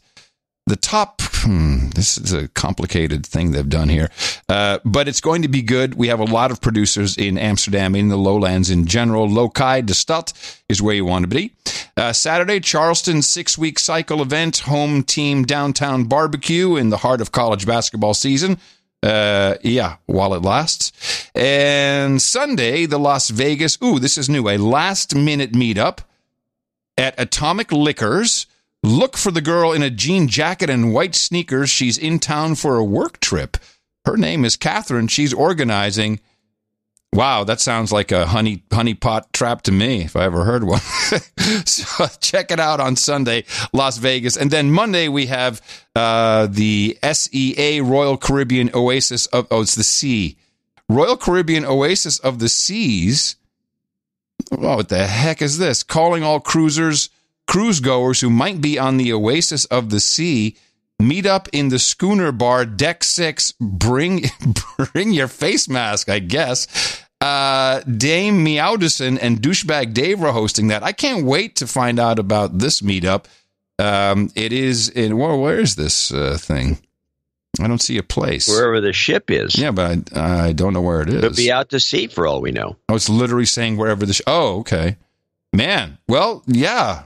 If you're on the ship, it's at 2 p.m., and I'll be on Monday. Good luck from 0 to 100. You get an idea if there's how many... Well, the ship's hold, 3,000 people? They could be... there could be people there. It's just funny to have any kind of fun event on a cruise ship at this time. It's like seems like a dichotomy. You have to stay in your rooms. Yeah. Well, enjoy the... I want a meetup report from the Royal Caribbean Oasis of the Seas. If you heard something, want more details, go to noagendameetups.com. If there isn't something near you, it's very simple. All you have to do is add something. Anybody can do it. It's free and it's great for your mental health, your amygdala. Great to meet other people from different backgrounds, walks of life, race, creed, color, religion, you name it, but all one thing in common. We don't trigger. We love talking with each other. NoAgendaMeetups.com. Go there now. Sometimes you want to go hang out with all the nights and days. You want to be where you won't be triggered or held to blame. You want to be where everybody feels the same. It's like a party. And we should mention that the No Agenda... Going OTG. Oh, hey, wow. OTG going OTG. I'm an OTG kind of guy. Yeah. That's it. I'm sorry. Yes. Did you say something? Because I couldn't hear it through the jingle. Were you? Did you want to tag it? I was still on the meetup thing. Or the tag. Oh, okay. Yes. We have to remind people that the meetup site is for meetups. It's not for announcements or selling cars or miscellaneous. Well, let's be specific about it. There's a thing called the Childerberg camping trip, which is a libertarian conspiracy theorist thing going on in Austin, and they wanted us to put it on the meetups. But it's not a meetup.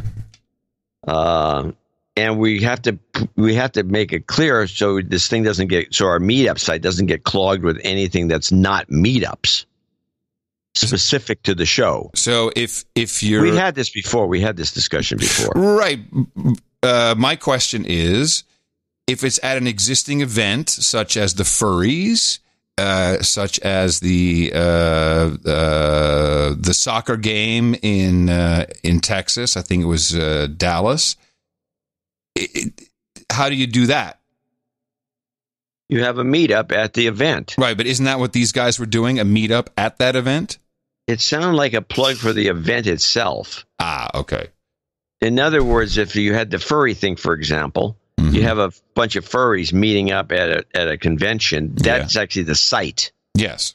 The idea is not to plug the convention. Now, if the furries would come and say, we got this great furry thing going on, and then just coincidentally, there's a meetup there. Gotcha. I just think we have to keep it. No, I'm in agreement. I just want to understand the rules. That makes a lot of sense.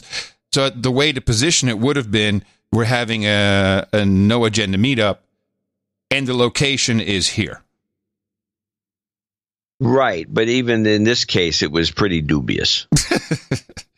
Okay. I don't know anything about this Childerberg. Lots of people talking about it.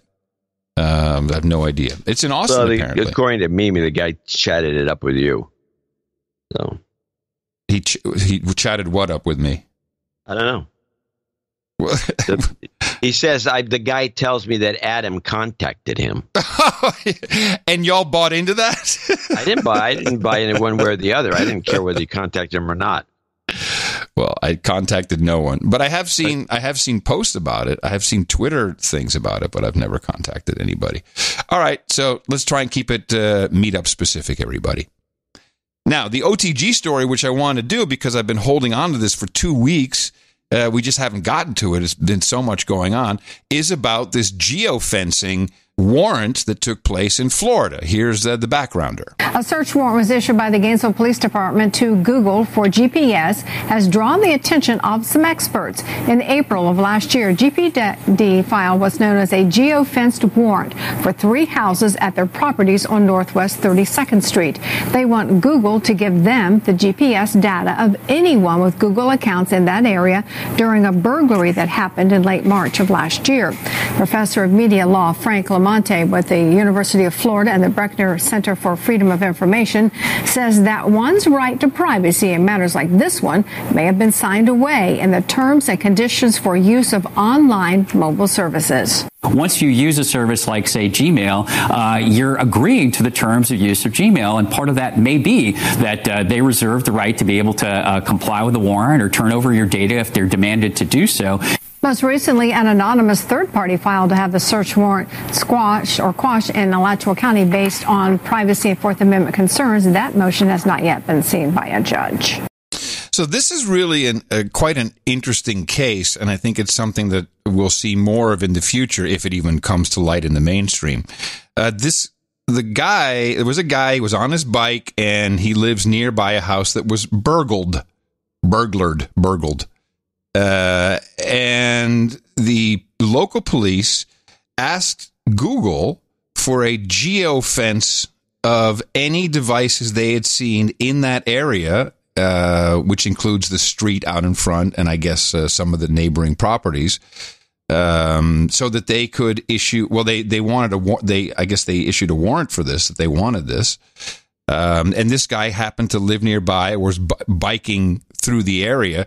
And all of a sudden, now they want to look at all of his information. And I think this is a new it's a new road that law enforcement is going down. You know, we have the Ring cameras. That really has to happen with permission of the owner of the video. But even that seems to be more easy to opt into. And I'm a little bit concerned about this. I mean, you could be implicated in stuff and then have authorities go through your information just based upon the fact that you were, or your phone was somewhere at a certain time. Which brings you to some great storytelling where you could take the phone and plant it on a dog. Exactly. But there has to be a crime. It needs to be somewhere where where something takes place, and you'd have to know about it. But how about this? How about just don't. Well, hey, if you're a burglar, an idiot criminal, don't bring your live phone with you when you bust into a house. Well, how else am I going to talk to the getaway car? I mean, come on. This is the stupidity of the criminal class. But what's worse is that as an innocent person, a warrant can be issued just to go through your shit. Oh, I think you could set someone up. Exactly. Yeah. And, I think that's and the next thing that happens is, who knows? This is for the people I have nothing to hide people. So what if the authorities could just go through your Gmail today, just based upon the fact that you were in a certain area or your phone was in a certain area at a certain time? Once they get access to one thing, and especially if it's Google, which all these apps, you have to give away the store to use them. Mm-hmm. And any one of them, if they can go through any route to get all this data, if they're collecting the data as we think they probably are, because for marketing reasons. Yeah, it's a real problem. This, to me, still goes back to the first time they put the black box in the car. Mm-hmm. And right now it's for one thing, but pretty soon it's going to be, you'll be getting speeding tickets in the mail. You went too fast the other Tuesday on the freeway. It's just, we're foregone conclusion. We're doomed. Yeah, the worst part is that it's just going to cost you more money to stay anonymous. The keeper and I have new health insurance. I like it. It's a pretty good outfit, but there you go. Hey, install the app for your telemedicine. No, I really don't need. I don't need to consult. I need to talk to you. But what's coming? Discounts. You got to put the app on your phone. It's like I wouldn't even mind calling the doctor from a browser. But no. You have to use the app. No, you're right. The discounts are already. Insurance companies have played with this marketing strategy, and it's working out. Progressive being one of them, with you buy the little plug or whatever it is. Yep. Or you call them up. State Farm, actually, if you call them at once a month and tell them your mileage, they give you a discount. There's a lot of this sort of thing going on. If you tell them, but by the way, I want to just mention this. This is what irks me, because Mechanics Bank, our bank, mm-hmm. all of a sudden has jacked up all their fees on everything like crazy. What? I guess they saw something coming. Yeah. Oh, brother. And so it's like a total rip-off. And now the free ATM isn't free anymore if you use somebody else's. It used to be everything was free, and now it's not. Yeah, if you had like an X amount of money, then they would refund the ATM fees. Yeah. Well, they don't do that anymore. Jeez. I think they're pulling it. And now the thing that gets me is that the ATM, I remember when it came into play, I think it was in the 60s or 70s maybe, probably the 70s. The thing comes up and goes like this. Oh, this will save so much money because we don't have to have as many tellers. We can have an ATM machine, and that saves us money. It saves you money, saves everybody money. Yeah. And then all of a sudden we go from saving everybody money to having a fee to use it. What? It's the American way, man. They go to a teller and they don't charge me $5 to talk to the teller. How does it go from free money-saving device to you have to have you have to pay to use it? This is what happens with what you just described. It's like a discount for Progressive. Yep. And then pretty soon it's a fee. Well, you're saving so much money, all the money you're saving, you have to pay now to use this system. It's like with the cable companies. They used to, we're getting broader distribution when it was CCTV. Remember that? Community television. You have an antenna. It was the beginning of the cable. Yes. Everything was free, and now you have to pay for carriage. Yep. So I can go on. Well, I'd say Bitcoin is the answer. I'm looking at the price of Bitcoin. Man, that crashed. It's fantastic. Technically, it shouldn't have, should it? Technically? Why not? Because it's supposed to be this big security blanket. So when the market crashes, you'll have all your money in Bitcoin and it'll be safe. Yeah, I do. It's just not worth as much anymore. It is. I have it all. It's still safe, but it's now at $6,000. That's down from, we were above 10 just 2 weeks ago. But switch to gold. Well, it's actually, I still got coins. I got Krugerrands. Coins. I find it actually interesting what Bitcoin is doing. I don't really know so apparently people found that was not a safe haven and sold it off, but maybe we'll see the V recovery there as well. I think if there's going to be a V recovery anywhere, it would be in Bitcoin.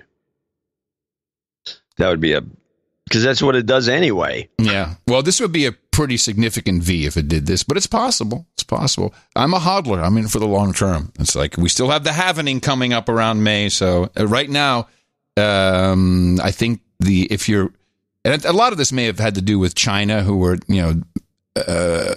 mining most of the coins. And I guess a lot of miners must have shut down. Who knows? There's so many stories out there. You don't know. But we'll see. I don't think they make any money at $6,000 for a Bitcoin. I think it costs more in energy and machines. Well, yeah, the mining might be a dead idea. Let's play some international news. I've got a couple stories. First of all, it's a 14-second piss poor update on Democracy Now! About Saudi Arabia. We still don't know anything about what's going on there.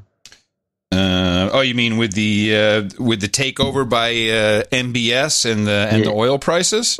Or who knows? In Saudi Arabia, reports have emerged of a new crackdown on senior royal members and top officials as Crown Prince Mohammed bin Salman appears to be renewing efforts to consolidate power in the kingdom. At least 4 prominent members of the royal family have reportedly been detained. So, I mean, what kind of report is that? We had that last week. Hello. Oh, jeez. Amy. Now, this is a good report because this is one of the Wes Clark Sevens we don't talk about much, and nobody reports on the mainstream. Oh, shall we do the a little reminder of the Wes Clark Seven? Just a quick. Yeah, you could. You might as well. We haven't done it for a while. So I came back to see him a few weeks later, and by that time we were bombing in Afghanistan. I said, "Are we still going to war with Iraq?" And he said, "Oh, it's worse than that." He said, he reached over on his desk, he picked up a piece of paper, and he said, I just got this down from upstairs, meaning the Secretary of Defense's office today, and he said, this is a memo that describes how we're going to take out 7 countries in 5 years, starting with Iraq and then Syria, Lebanon, Libya, Somalia, Sudan, and finishing off Iran. All right. Well, we've got Iran. We nailed that with our bioweapon. So here's the Sudan. They were going instead of bringing troops in, they were going at their economy, and we're doing a pretty good job of it. This is the Sudan report from Al Jazeera. Queues of car stations are a common sight in Sudan's capital. Drivers waiting for hours just to fill up their tanks to be able to get on with their lives. There is no time for work. We dedicate all our time to queues, either for fuel or other things. I've been here for hours waiting. Sudan is now just a country of people and queues. I've been here since 8 in the morning, and now it's 4 in the afternoon. Our lives have been mostly put on hold as we wait to fill our car tanks to be able to go around. Sudan has imported fuel since the oil producer lost 75% of its output when South Sudan became independent 9 years ago. Oil was the main source of the country's income. The Sudanese pound started to lose value against the dollar. Now, the government is struggling to pay for imports of fuel, which it largely subsidizes. The impact of fuel shortages can be seen at bus stations like this one in the capital, Khartoum. Passengers are facing longer and longer waits for a ride because there are fewer buses passing through. They're stuck at queues at petrol stations around the capital. Buying bread can also mean a long queue. The currency shortage affects imports of wheat for flour. We suffer coming here from 7 in the morning till 1 in the afternoon or more just to get bread. It's for our kids at home, and no government official has bothered to come and see why things are like this. Bread shortages last year sparked protests that eventually led to the ousting of longtime President Omar al-Bashir. Sudan's cash-strapped transitional administration says it's working to bring in hard currency through other sources. It's put together an economic crisis management team with the power to put forward new policies. There are other alternatives that the country can go with in terms of policies that can help it provide resources for the people. Part of the solution we're looking into is to restoring back the amount of money stolen by the former regime, as well as getting rid of all the sham security companies that dried up the budget of the country. Okay, so what is going on with this? This is very odd. They're broke. Can't get gas. They're spending all their time standing in lines for pretty much everything. Right. And the last time this happened, they had a regime change when we had pulled a stunt like this before, and it's happening again. Meanwhile, South Sudan, where all the oil is being plagued. They're part of the locust swarms. So the locusts are like attacking South Sudan in such a massive way that it's just screwing up that country. Uganda's being screwed over. Kenya, thick clouds of the insects that you can't get the stories. Hold on. Before you move on to locust, I'm still in Sudan. So apparently a lot of money was coming in through Sudan soldiers fighting in Yemen, which is now tapered down a bit, apparently. So their soldiers of fortune don't have any job. Yeah. And then are we messing with their money? Well, as you think of George Clooney and the fact that South Sudan split off into its own country, and it was like that's where all the money is in the South. Fiasco. Well, it wasn't until the locusts showed up, and that's where the money was for the whole when it was one big giant country.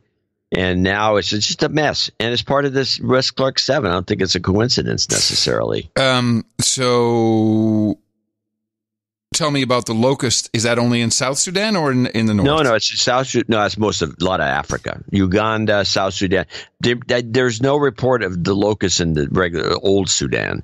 It's South Sudan, Uganda, Kenya, and apparently there's a plague of locusts taking place. And plague, by the way, is a very specific term. There's a swarm, there's a plague, there's an uptick. There's a bunch of different words for how many locusts there are, but there's going to be 500x more if they don't do something about it pretty soon. 500x.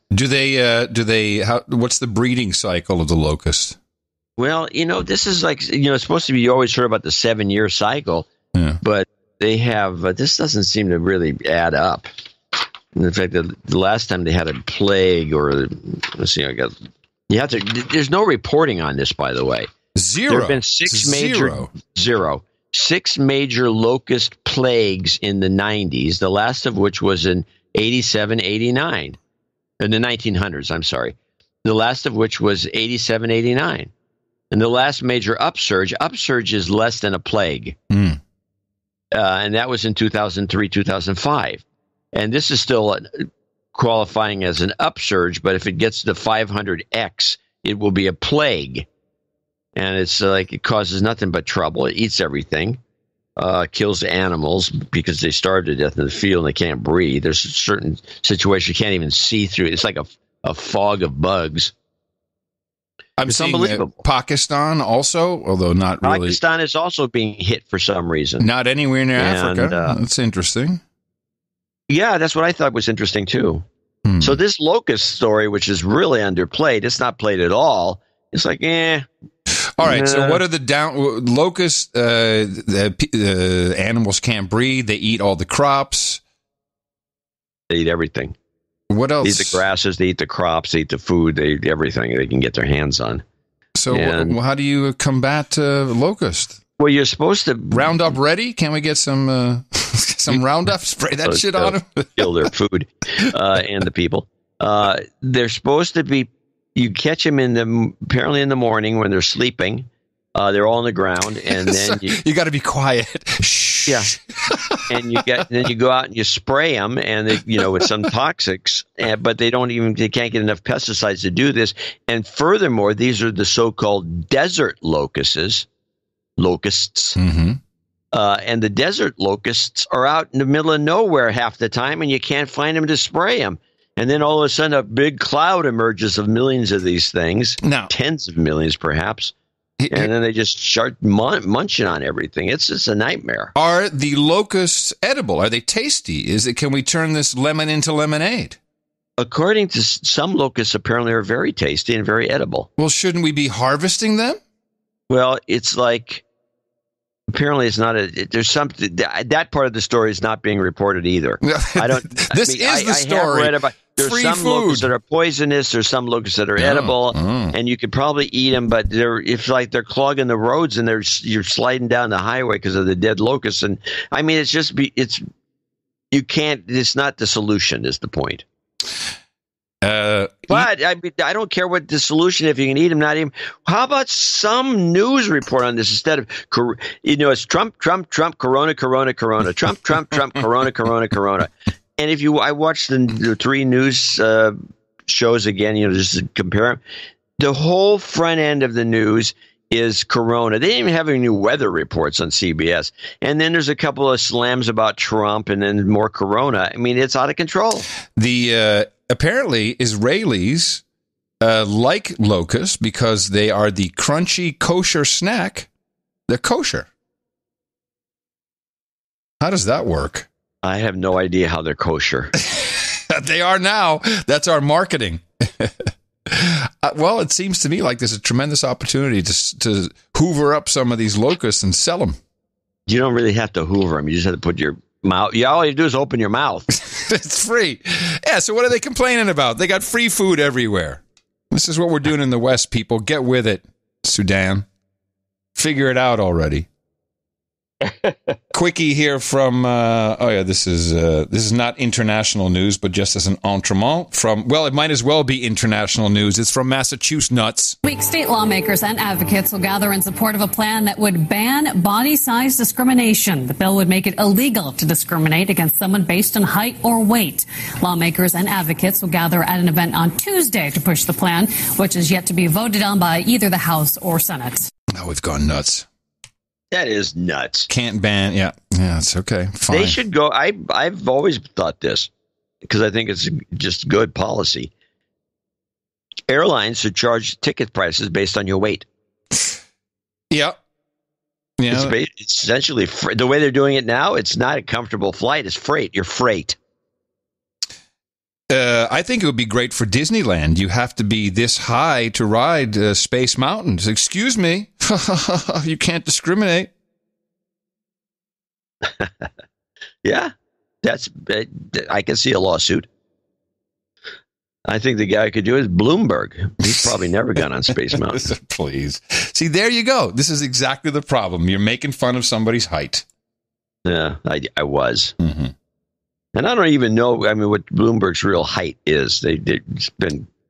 Could be 5'3". I think he's 5. And I don't even think he's 5'3". I think he's about 5'1". Oh, you think he's that short? Oh, yeah. Yeah, I do. Wow. Yeah. Well, it could be petite males. It's not like you don't see them. Yeah, you see them all the time. Yeah, that's what I said. You see them all the time. Yeah. It's just, he's a little manic about it. Which is okay. Yeah, short guy's complex. It's okay. You guys Napoleon. Who was, I would think, about 5'8". Napoleon was 5'8"? Oh, the impression you get is he was much smaller than that. Well, I was reading along about this recently, and he's either 5'6" or 5'8", but he's not like a 5'1". Just to the airplane thing, it's okay if they charge you by weight, but then I should be able to pay more for extra size that's really extra size, Yeah, it should be more variable. If you're going to be paid for weight or size or height, you're paying for that space. They have to provide you that much more space. Yeah, more space. Right. Yeah, I think that's fine. Yeah. Well, right now, you're welcome to go take over any airline you want because I hear you can buy them up cheap. Stocks are really good now for airlines, so I'd say hop in, take advantage of that. Yes, now's your last chance. Yeah. Well, the last little piece I got here, which before is the V recovery, that is. The V. I would say we can at least get this out of the way. Harvey Weinstein got 23 years in New York, so both of us were wrong. Yes, holy crap! We were sure he was going to pretty much walk. Well, you weren't you weren't thinking they're going to throw the book at him. No, I think not the 23 years. I didn't expect that. It looked like the way they were doing the case that he was going to get off, but apparently this woman who is the prosecutor, if you watch court TV enough, that woman who is a prosecutor in this jurisdiction is like something of a legend. Oh, and she's like really good, and so he got, they threw the book at him. And I guess the judge didn't like him. So this is a little report. I do have a clip. Harvey Weinstein, once one of the most powerful men in Hollywood, in a Manhattan courtroom today to face sentencing on charges of rape and on criminal sexual act in the first degree. Let's go immediately to the courthouse where Stephanie Gosk is standing by. She has been covering this trial throughout. The big question today was, how stiff would this sentence be? And there was a powerful message today sent by the judge, Stephanie. Chris, there certainly was. This is a very severe sentence thrown at Harvey Weinstein. He is now facing 20 years in prison for the first-degree sexual act charge and another 3 years in prison for the third-degree rape. They are to be served consecutively, which is also a surprise here. Often these charges come and these sentences come concurrently, meaning they're served at the same time. Now he's saying consecutively, which means he's facing 23 years in prison. He will also be put on the sex registry. The judge telling the court today that this may be his first conviction, but it is not Harvey Weinstein's first offense. We also actually heard from Harvey Weinstein, who stood up and showed very little remorse in the comments that he made. He did say he had remorse for the women who accused him of these crimes, but he went on to say that he was the first in the Me Too movement and that he fears it led to thousands of men, in his words, not getting due process, saying that he basically making the leap that he did not get due process himself in this situation. The judge showing no mercy here. This is a tough sentence, more than many people had predicted, Chris. Yeah, and it's hard to even analyze what Harvey Weinstein is saying in public, because I think he does have some points about process and how this trial went. Not the sentencing, but I don't know. What's your view? Well, it looks like they're out to get Harvey Weinstein, and they're not gonna put this sentence into effect until after his trial in Los Angeles. And he had another minor heart attack right after this. It wasn't reported in this report, and ended up in the hospital again. I mean, if I wanted to go with second half of show thinking, I would almost think that Harvey is setting himself up for the removal from the hospital dead, and then ending up in some island someplace. Ooh. Kind of, like we expect the guy from MCI and Enron. There's a number of these cases of mysterious death. Yeah, they wind up in Argentina. Well, or someplace. I mean, they never get caught. Weinstein's 67, so the 23-year-old prison sentence would take him to 90. So he wouldn't. But just he had the money. He has the money to pull off some stunt like that. Yeah. Well, not even second show of half stuff. It's just a second half of show stuff. It's just the entire. I mean, the guy is an incredible douchebag. But all of this is based on testimony, right? Yeah. Yeah. I mean, it's testimony. Yeah. So it's proof. Hard proof. I mean, it's just I'm not saying that he is wrongly convicted or sentenced. It's just he's saying, well, this is going to be interesting for men. I think he's right about that.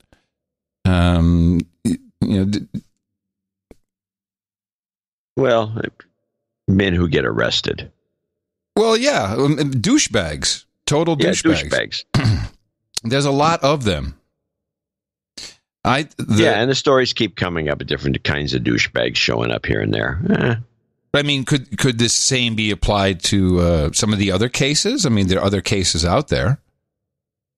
I think this guy was the most egregious. Yeah. It was an open secret, which was kind of bothersome. It's like it was such an open secret for such a long time. Yeah. Where Seth MacFarlane is doing material on one of the award shows. I think the Academy Awards. Let's put it this way. Now, let me put it this way. If he's convicted on all these things, I think that there should be a conviction of accomplices who enabled. And, you're an accomplice if you sent someone up to the room. I think there's multiple cases of that. Yeah, and that's a lot of women, by the way. Yeah. I think you're an accomplice if you were aware of this behavior and didn't and were near him, or let's say in the same hotel or party or restaurant or whatever, and you knew this was happening and didn't report it, didn't do anything. Let's go all the way. Let's not just throw the book at this guy. Let's get to the enablers and the enhancers and also the private detectives and all the people that work in his behalf. Total accomplices. Yeah, I agree with that. Would be my idea. They should do that. Yeah. Chance of it actually happening? 0. Yeah, but somebody should make a fuss about it. Yeah, because he didn't do this by himself. Nope. Accomplices should be held to account. And that is it for our show. We went long today. But then again, we're under quarantine, so you might as well make the best of it. Bored stiff. Bored stiff. And we'll do it again on Sunday, if you will all join us, please. And remember to attend your meetups. And look out for that V recovery is coming. Coming up after the show, we have on noagendastream.com random thoughts, end of show mixes today from Chris M., Leo LaPuke, Beastie Biden. Thank you all very much for that. And coming to you from Opportunity Zone 33 here in Austin, Texas, capital of the Drone Star State, FEMA region number 6 in all governmental maps. Remember us at Dvorak.org/NA in the morning, everybody. I'm Adam Curry. And from northern Silicon Valley, where traffic is lighter than usual, the parking is available, it's a great place to visit. I'm John C. Dvorak. We return on Sunday right here on No Agenda. Remember, Dvorak.org/NA. Until then, adios, mofos, and such.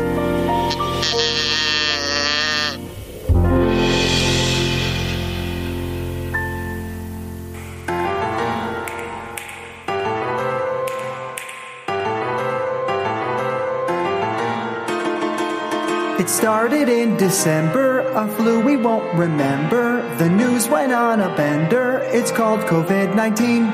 From Italy to Wuhan, no more ships to cruise on. The stock market's a losing, it's called COVID-19. Cough. Sneeze. Someone get a medic. I'm feeling real lightheaded. Election year pandemic. Now I'm in quarantine. Biden, his brain is melting before our eyes. Excuse me, I got to get this right. You lying dog-faced pony shoulder. Bingo. There is a man who is senile, and Biden is his name. Oh, B-I-D-E-N. B-I-D-E-N. B-I-D-E-N. And Biden is his name. Oh, my name's Joe Biden. Vote for the other Biden. There is a man who hates your guns, and Biden is his name. Oh, B-I-D-E-N. B-I-D-E-N. B-I-D-E-N. And Biden is his name. Oh. Bingo. You're not allowed to own any weapons. You need 100 rounds? You need 100 rounds? You need 100 rounds? You don't need an AR-15. You don't need 30 rounds to protect yourself. Buy a shotgun. If I'm elected and I'm coming for you. There is a man who thinks you're and Biden is his name. Oh, B-I-D-E-N. B-I-D-E-N. B-I-D-E-N. And Biden is his name. Oh, I'm Joe Biden. Help me.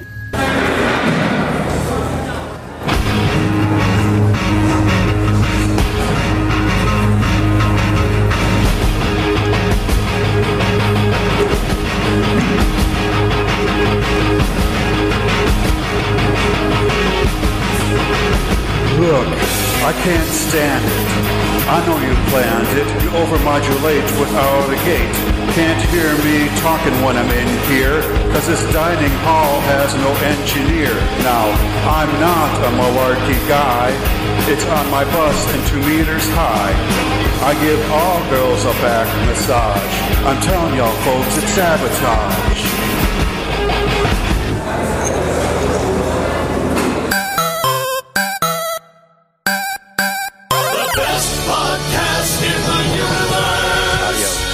Dvorak.org/NA. This is Armageddon.